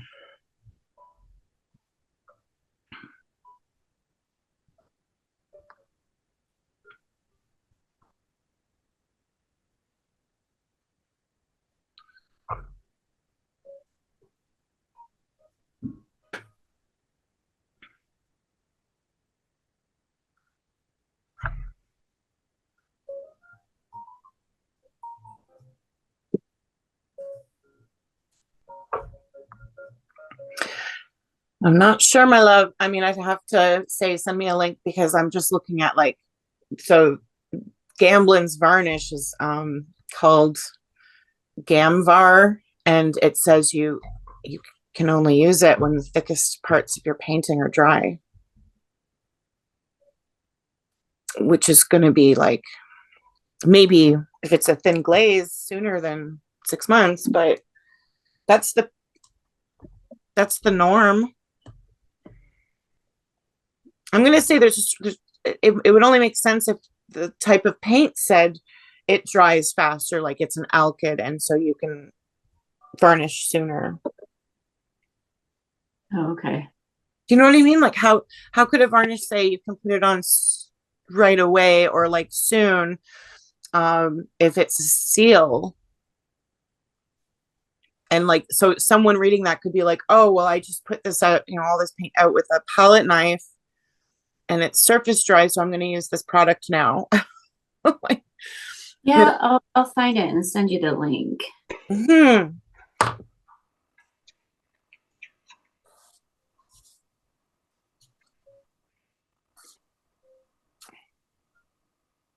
Because a lot of the recommendations out there are actually for legal reasons, right? So like lots of people will say, oh, well, I varnished my paintings way before that. And it's like, yeah, go ahead. That's fine. You're allowed to do that. But like the company is never going to recommend that. Right. Lest they be sued. I ruined my painting. I met this 21-year-old artist going to Sheridan. He's from Massachusetts, but he's just here for like the first year fundamentals. And I met him at Kleinhaus last weekend, and I said, let's go out in Toronto and look at some galleries and whatnot with my best friend I worked at Curry's with. I said, Adam went to Sheridan before you were born, which is so funny. So anyway, we were crossing a road and going back to the GO train, and he sort of just like walked right out, and there's like literally two directions of cars that were waiting to turn, and maybe even three.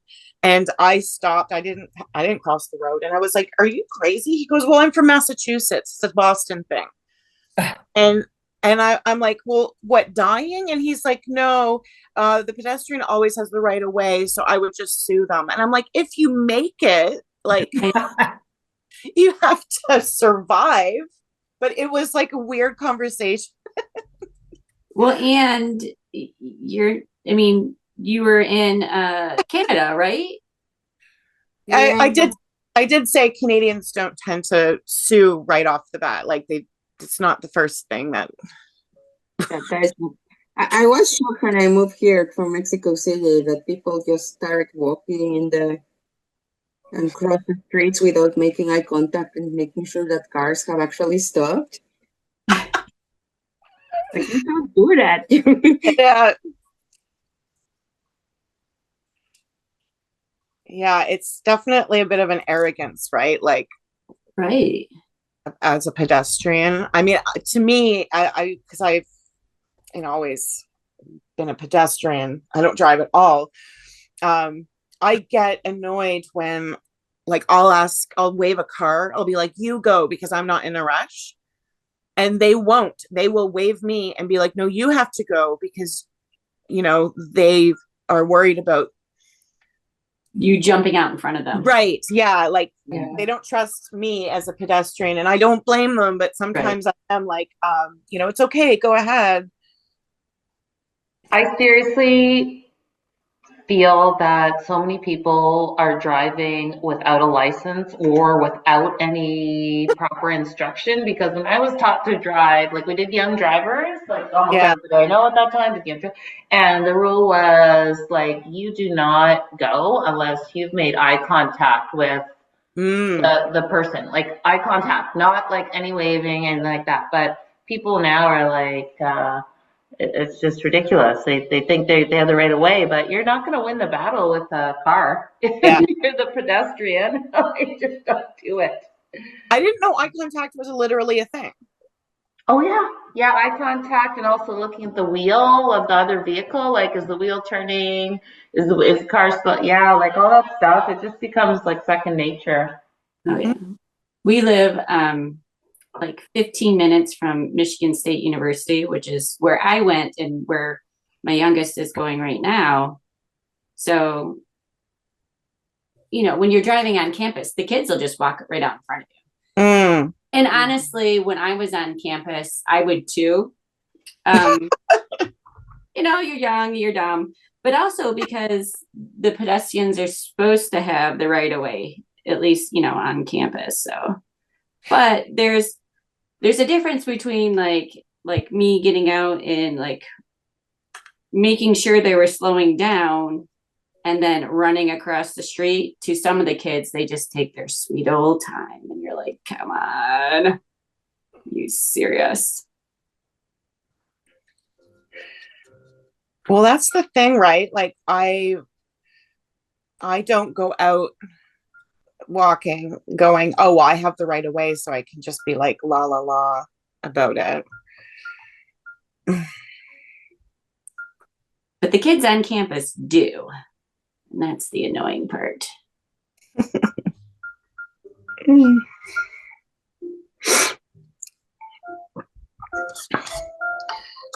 Yeah, suing people takes a lot of work. I don't know. It's ridiculous in America. There's someone in the area, this is a long time ago now, and I remember being so mad. They sued our township because their parent was in a car and a tree fell during a storm and killed them. Wow. And they sued the county. Yeah. That's insane. Did they win? How does that make sense? They did. They Or did? they at least got some money. Oh my gosh. Yeah, it's just Hey. so aggravating.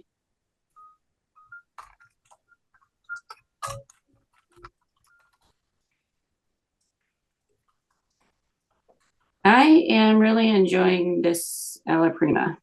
Yeah, I am too. I use molding paste in my surface, Yes. Oh, and it's actually a very satisfying. Yeah, that's It's a very great option. satisfying. Yeah, it has a lot of texture. Like I use what's the name? Palette knife to Yeah, put it yeah. in. So it's extremely textured, and it's very satisfying to glide the oil on it. I tried that too. I didn't paint yet with it. I should try that next. I had gotten um,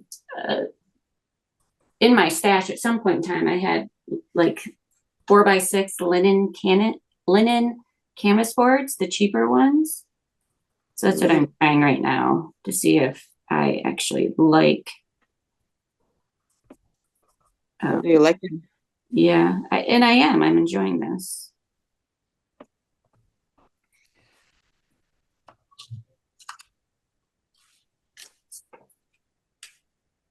I would say the alla prima, it's more about when to not overwork it. It's so much more risky than a glaze because you're You work. can go in glaze though later, right? Oh, I mean, absolutely. Like if you go into this and you say it's going to be alla prima, but then you decide to go back into it, like that would be fine. That wouldn't be alla prima anymore. You know, that means you've decided to like continue to work on it, not with an intentional, like, you know, it's sustained intentionally, but generally alla prima is the intent is for it to be fresh and not overworked. And so that's the catch. I think because oil takes so long to dry, that's maybe like what you're supposed to sort of let the paint dictate to you. Like, okay, you know, if you start moving it around, is it going to turn into goop? So, you know, what should I be leaving it?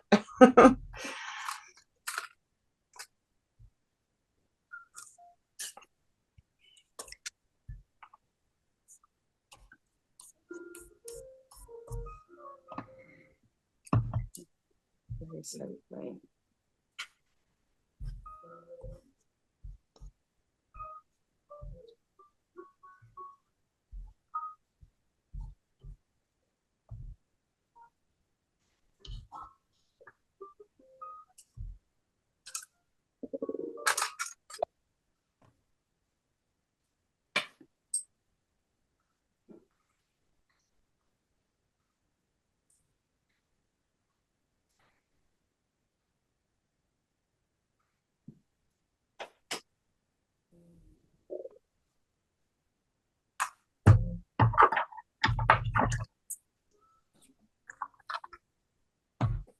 I can't see why there's so many of the convenience mixes in oil.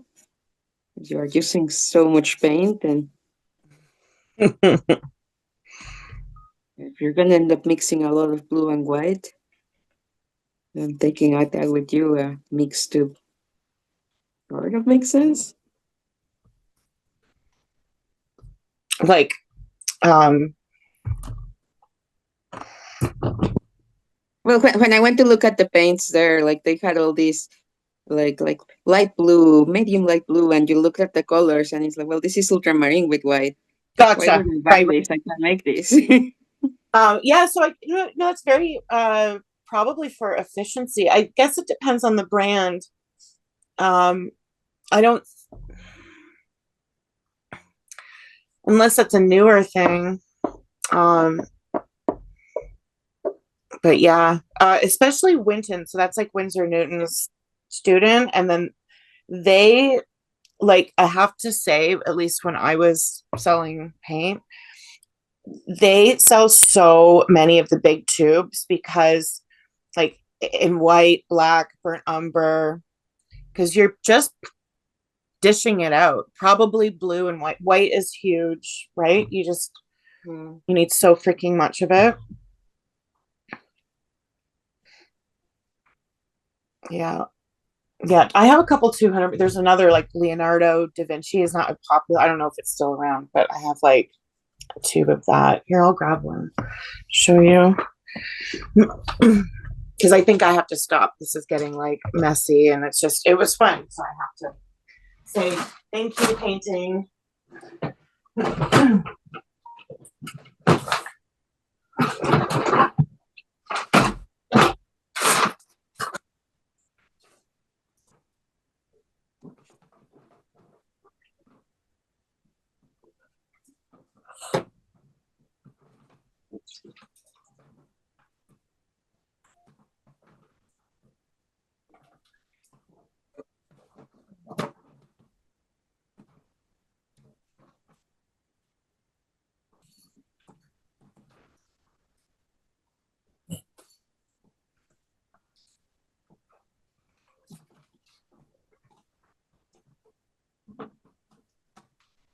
Okay, here's some weird stuff. Well, it's not weird.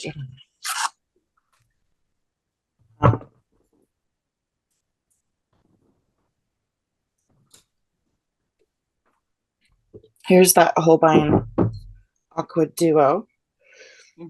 No, have you painted it with it before? Did you like it? No, I did not like it.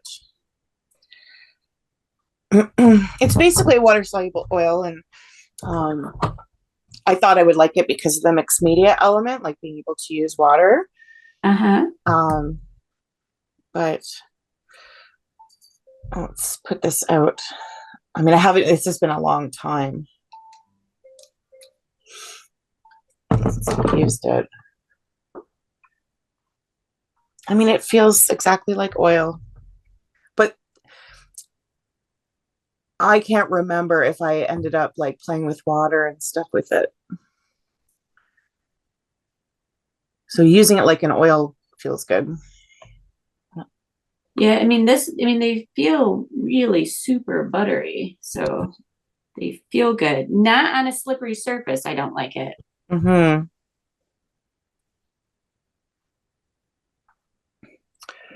This Holbein explains it. It says water soluble oil. When you use it with water, it'll dry faster, which actually makes sense as well. Right.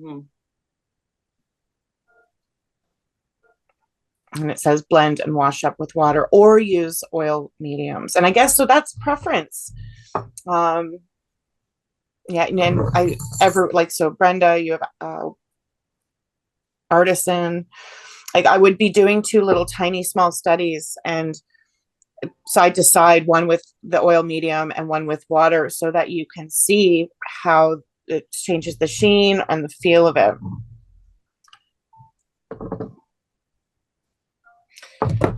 And then, so what's this? This is Demar varnish, which is old and drying up. So I'm going to throw this out. And it does not say when to use it or when not to use it.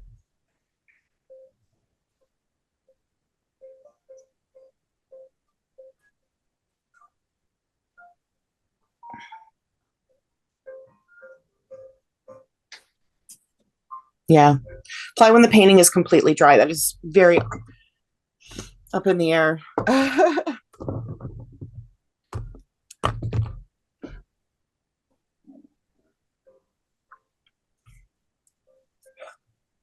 Can we do a check? Yes, I was just hoping to hear that. Oh, this is That's beautiful. Love it. Don't drop it. There we go. Don't drop it. That's awesome. Yeah, you gotta stop. Yeah. So nothing more? Not for me. Not No. my. Okay. How do we sign them? Because it's so slippery. Mhm. Yeah, let's talk about that. Does anyone want to share?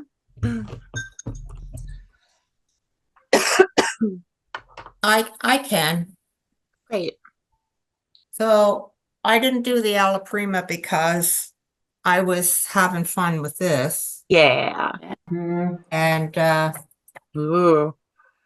yeah, I mean it doesn't really show, but I love the weather that you captured. And yeah, it's subtle and tells a story. It makes it so much more interesting than just clouds. right. So yeah, that looks really like you've got a nice warm glow. It looks like an orangey pink, which worked very well, Yeah. like as a solution. And I don't like this dark, but kept putting The- it in, putting it out, taking it out, putting it in, taking it out. I like it. I think it adds drama to the piece.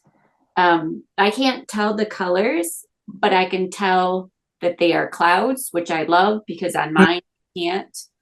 And Very. it's moody, and I Yeah. really love the subtlety of it. Oh, But I think the darks are necessary for the moodiness. Yeah, yeah, I agree. If you took them out, it would feel very flat. yeah. Okay. And I like they'll that. grow on you, Brenda. They'll grow on Yeah, yeah. Okay. Well, thank you. you. Right, Stacey, what were you gonna say?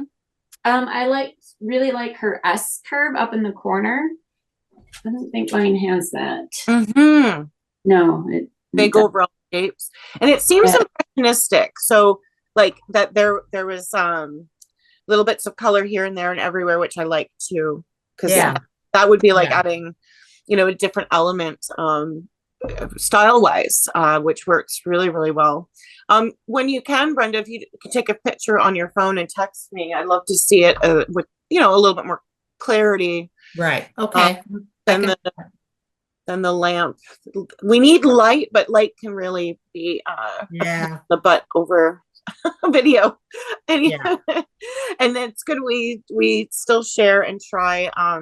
I so you like this glazing, like kind of like doing your underpainting, getting all that stuff established, and then coming in and just sort of working in color, moving Right. around. You like that? Yes. Yes. Yay. That's a win for me. I feel so happy to hear that because it is a fantastic technique and you can take it, make it however, you enjoy it. If it's one Right. layer or multiple layers and working tiny, teeny, tiny. Yeah. I still have this little piece. I did this, oh my God, is it like Oh, nice. 15 years ago? And Oh, nice.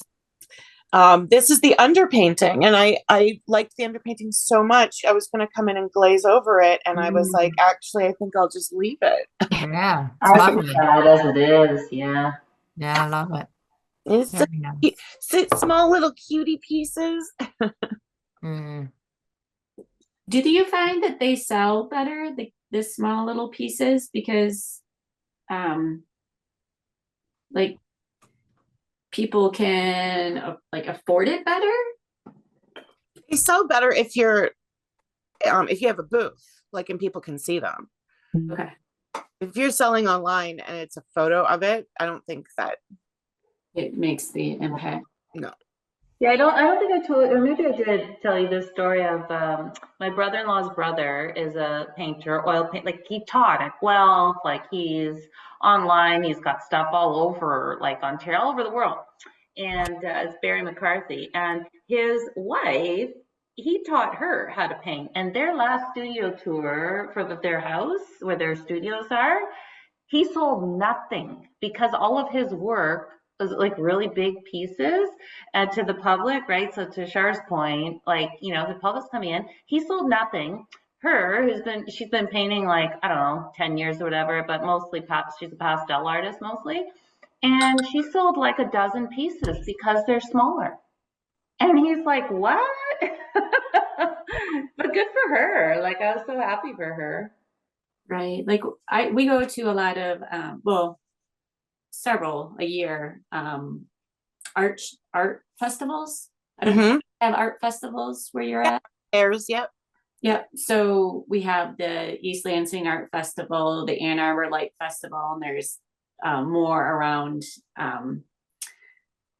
Michigan, and then also just little galleries. And so whenever I go, you know, I like to buy other people's art, but I always buy the little cards that you can, because I like them so much. I don't know, like my whole art room is business cards or cards.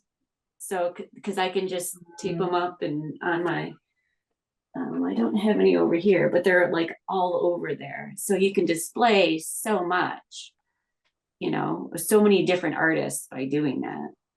Yeah, it's a conscious business plan that you have to make if you're into selling. Are you going to sell larger for signature pieces, featured pieces in someone's home? And in that, you're going to want help, like connecting with interior designers or actually having a gallery, looking more at collectors. But if you do smaller work, then you're going to get common people who can afford it, or actually don't have space for anything large and they want to have little tiny sweet pieces. Yeah. You know, selling to the masses, I guess, is what the you know, what you're doing. Well, if you're selling at all, you have to decide what it is that you want to, who is your market. Right. Okay. Which is something that it's very possible I could do more of an open studio, like more discussion, getting a group of artists together and talking about that. What's available in the area. I could invite Adam as like a guest speaker because he's really great with advice, and he works as a liaison in marketing, and it's not just in Canada. Like, I mean, he can apply that anywhere. But having a really good, and then also, you know, use ChatGPT for that too.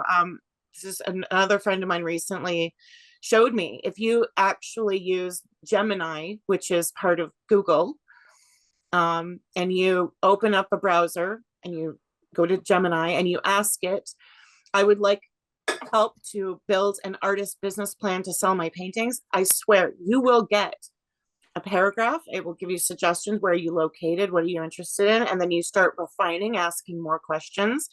Well, I'm an oil painter. I would like to work in multiple sizes to sell to as many people as possible, different points, this and that. And it will literally help you refine right down to, this is what you should start with doing in the next 3 months. And this is your 6-month plan. And this is your 1-year plan. It's crazy. Wow. That sounds like work. Well, that's you want to do a business, right? If you're painting for pleasure, if you're selling because you share and people want to buy and it's really no stress for you, then you don't need to ask ChatGPT a darn thing. But I mean, I remember I've had people ask me over the years. There's one lady who has always asked me, she's like, you know, I'm not interested in selling, but it's just, I keep painting and I have all these paintings and I'd like to show them at least. And the answer to that is really looking for a local art group that is comfortable for you financially or whatever, because some art groups actually expect a little bit more. They expect you to gallery sit or this or that. Or they expect you to attend the meetings 3 times a year. Like, you have to find an art group that really is fine with you with all those conditions. But then they often, that's actually why our groups exist. They often help each other to do that, and they have a space, or they find spaces and opportunities. So that's a simple thing you can do without going to art fairs. Art fairs are art fairs are a lot of work. I don't do them for that reason. I don't want to sit out in a tent all weekend. Yeah. I love going to them. I would never do it. Oh, but I know artists who do it, and it is still part of the traditional. It's effective, and you can grow a name really quickly doing that, because there are people like you, Stacey, who keep going back every year to those fairs. And then you see, oh, wow, they're really, doing different stuff, or they've gotten better. If I buy something now and they're emerging, will it actually be valuable? And if I don't buy it now and I wait, I may not be able to afford it if they actually get some attention. Like, there's lots of interesting perspectives there. Yeah, there's a piece that both my husband and I loved. It was huge. Was it like 4x4? But it was $900. And it was a art piece of a giraffe, and we both love giraffes. But within the giraffe, there was in the spots, there were different scenes of Africa. Mm-hmm. So you look at it and it's a beautiful giraffe, but when you go up close, there's all these little different paintings and drawings within the giraffe. It was so cool, but it was $900. But that's actually a good price for something that sounds so complicated. Yeah. This was I don't know. It was before kids. Right. Just when we had the kids, so it was way, way too much. So do we have kids, or do we collect art? Right. Do I even have? I think I might collect art.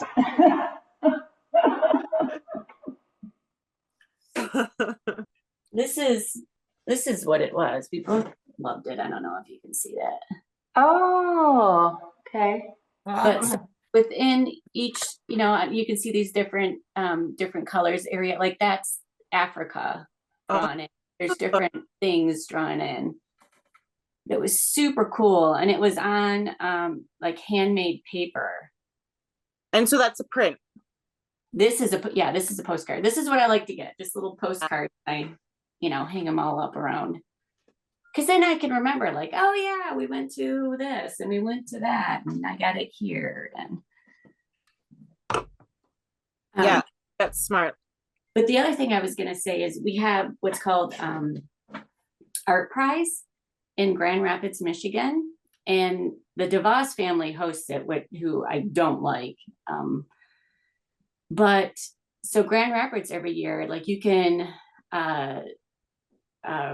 do an application to submit your work. And so what happens is art pieces are hung around the city in all different venues, restaurants, stores, everywhere. In the DeVos Center, there's a ton of them all together. But basically, it's so you go and you get a map and you walk around the city of Grand Rapids. So it brings a bunch of people into Grand Rapids, and you can, show work, people all over submit. And it's just a great day. It's an enjoyable day of walking around Grand Rapids, buying things, going to restaurants, and we're cool. When does that happen? When is it? That sounds like fun. It is usually in the fall, so I think August and September every year. I just have to go to Grand Rapids. Yeah. It's so much fun. My husband and I, we like to, if we can, we like to stay overnight so you can see all of it, because it's just so much. But it reminds me of Nuit Blanche in a way. Here, it's installations and not just paintings, but you get a map, and it's transit's free, so you can get around easily. And it happens overnight. It's at night. It's but it goes on Nuit Blanche. It goes like like the installations stay. You can see them like Yeah. even after it's over, which is cool. Yeah. I mean, it's not only 2D, but it's performance arts. There's sculptures all around, huge sculptures, small sculptures. It's, Biennale, isn't it? Or biennale, or how do you pronounce that? what do you mean? Every other year. Those I mean, they're everywhere. Just like it's a biennale. It's the word coming out of my mouth, and it's like a scheduled couple weeks or whatever, where there's just focus on art and all kinds of art, and it's programmed, and it's a big deal depending on the city and where. Like there's, you know, in Italy, that's a big deal. It happens here in Toronto too, and I tend to miss it all the time somehow. There's just too much going on, I guess. But it's like the intent is to give a whole bunch of creative people a lot of opportunity. And so applying to that, or doing like they do collectives, so it's not just one person. So there's like art collective that will do a thing, or someone will come up with a concept and someone else will create it, but it's all performance and everything as well. Yeah, but it's a global thing than biennales or biennale. Okay. To look it up. And there's cash prizes, like $100,000, I think it was, for different winners. So pretty cool. Yeah, it's really, it's for everyone too. Okay, so biennale, it's an Italian word for every other year, refers to a large scale international contemporary art exhibition popularized by the Venice Biennale. All right. Something to look, because it does happen everywhere in the world. It's not just so I guess Italy made it famous, but it's everywhere. Yeah, my friend she was mentioning it because she said like she's like, that's not too high of a goal to, you know, if you want to do, if you want to share your work that way. It's a little too much for me, but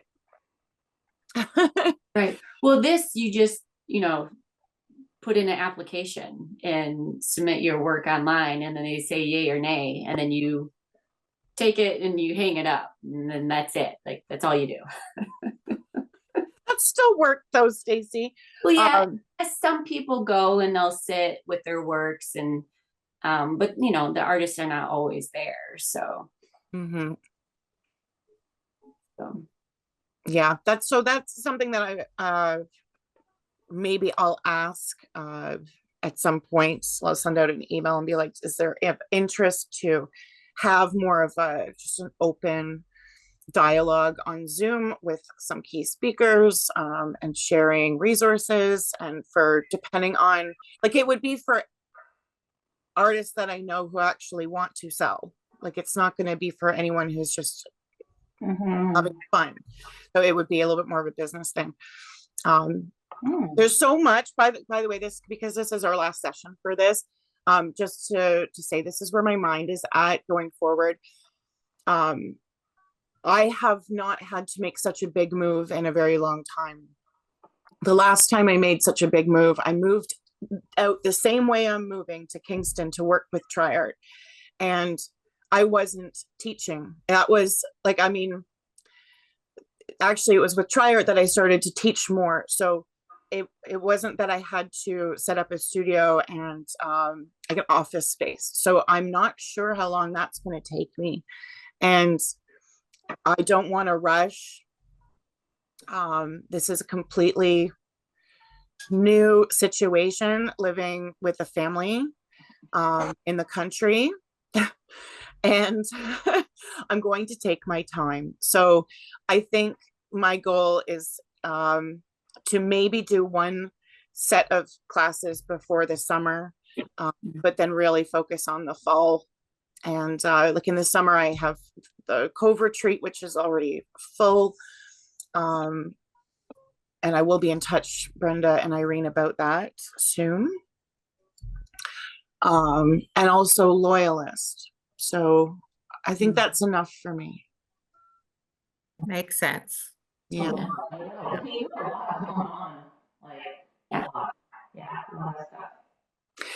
Um, yeah, and after tomorrow's art mass, which you're all, I mean, Brenda, if you wanted to do a Sunday morning art mass thing, we're looking at negative space and trees.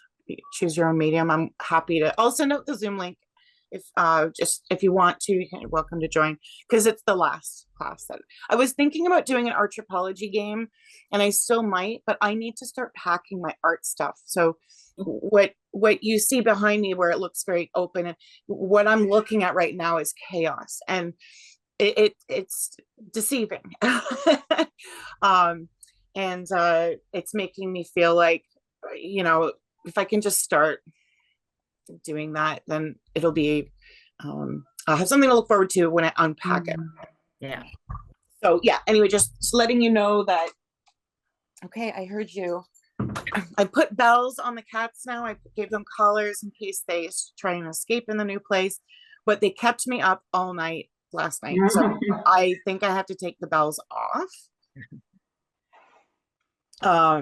It was really like annoying. I was so tired. Okay, sounds good. I'll send you that link. You're welcome to come tomorrow, and if not, I'll talk to you soon. Okay. Bye, everybody. Bye. Bye, everybody. Alec, would you mind sharing before we, and then Irene as well. Oh, I texted mine to you because I don't think you can get the. Yeah. Is that your alla prima? Oh, wow. Prima. Whoa. Oh, that's gorgeous. Yeah. And see the texture of the surface? Yes. What color pink is that? That is phenomenal. That's a brilliant pink. What is called brilliant pink? Brilliant pink. Wow. Holbein Duo has a brilliant pink, and I thought about getting it. Mm-hmm. Need to. Yeah, it's beautiful. Yeah, not the duo, just the normal. It looks like it makes a nice purple, like violet. Yeah, that's what I use for the purple. Yeah. Very bold. I love it. Yeah, it's really, so tell me, what's your favorite? And if you had to choose one for the rest of your life, you could only do glazing or alla prima, what would you choose? Alla prima. Okay. No question there. I like the glazing for little details after you've done something. Okay. Yeah, like this other one. This one was pretty much all alla prima. That was Ooh. a class I took locally. Yeah, I got into a lot of trouble because of my limited palette, because I ended up like this was all like this blue is actually acrylic. Mm-hmm. And then I glazed a combination of like the ultramarine I had with burnt sienna to kind of chill it a bit. Mm. But yeah, I there love was that. places of blue to get that to mesh in, so it wouldn't look like it's just pasted on there.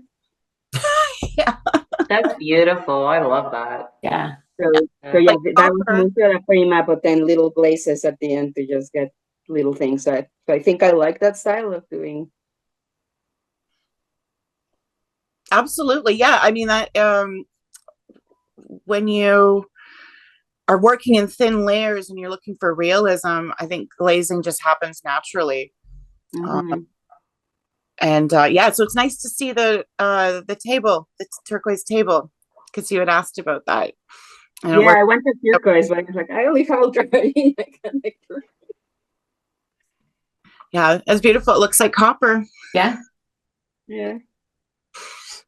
Now, was that a project that you had started for yourself or in another class? That was in another class. It's really a nice composition. It looks like Renaissance worthy, you know?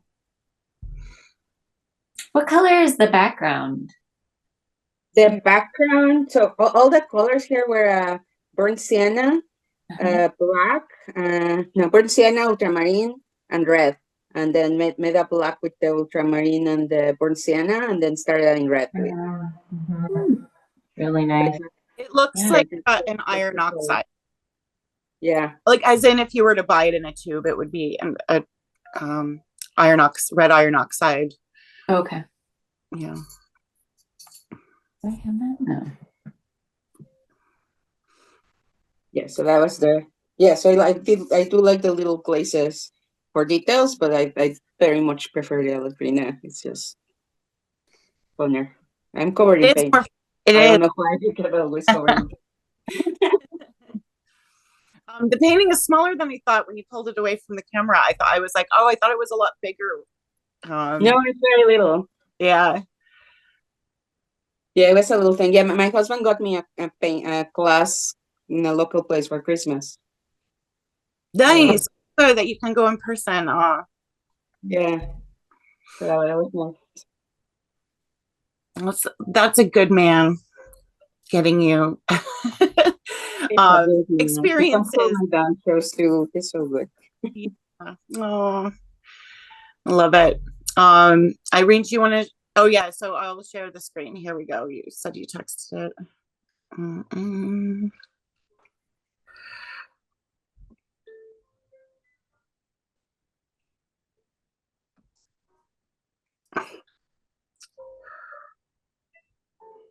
Okay. Wait, that was alla prima that you just did? No, that's the glazing. Yeah, that's the glazing. So I put in, I don't know if you really see it. Yeah, that was before. Mm-hmm. And then Before that one, that's before. Okay. And then. No. This is before.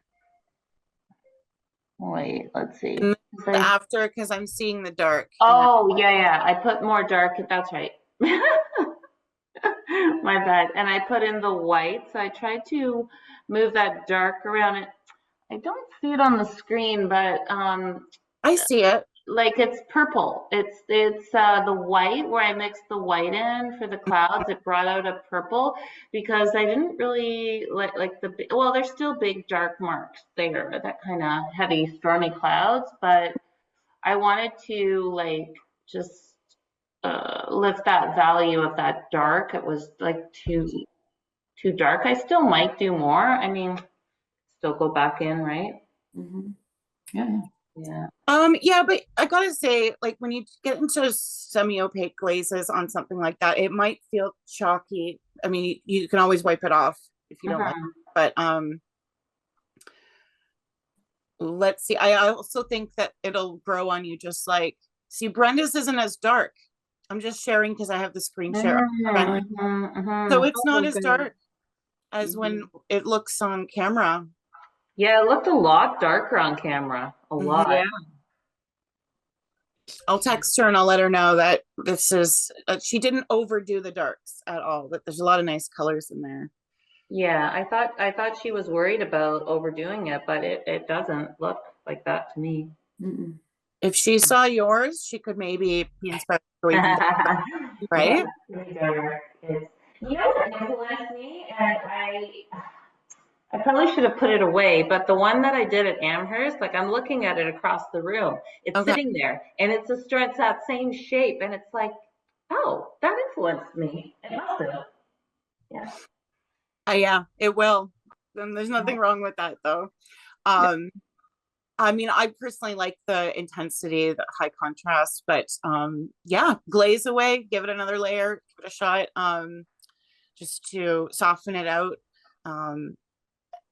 And share in the group, please do. I know I've been really terrible this year in getting on and being able to focus and reply and using the group to the potential that I want it to be. And so that'll also be a goal for me to get back in there, and especially over the summer, just staying in touch, because I don't want to lose touch with you all. So yeah, but the group is great because you like we help each other out, right? Which is your whole focus. So don't feel bad, right? You got a lot of crap going on, but yeah, Yeah. it's good. Yeah, focus has been a problem this year for me for sure. But but I'm here. And I'll be in touch, and I'll see most of you tomorrow. And I gotta go because my landlord is doing a walkthrough to Oh, okay. to be like, fix that, clean that. Yeah, yeah. All So right. we'll see you Thanks so tomorrow. much. Bye. Bye. See you tomorrow.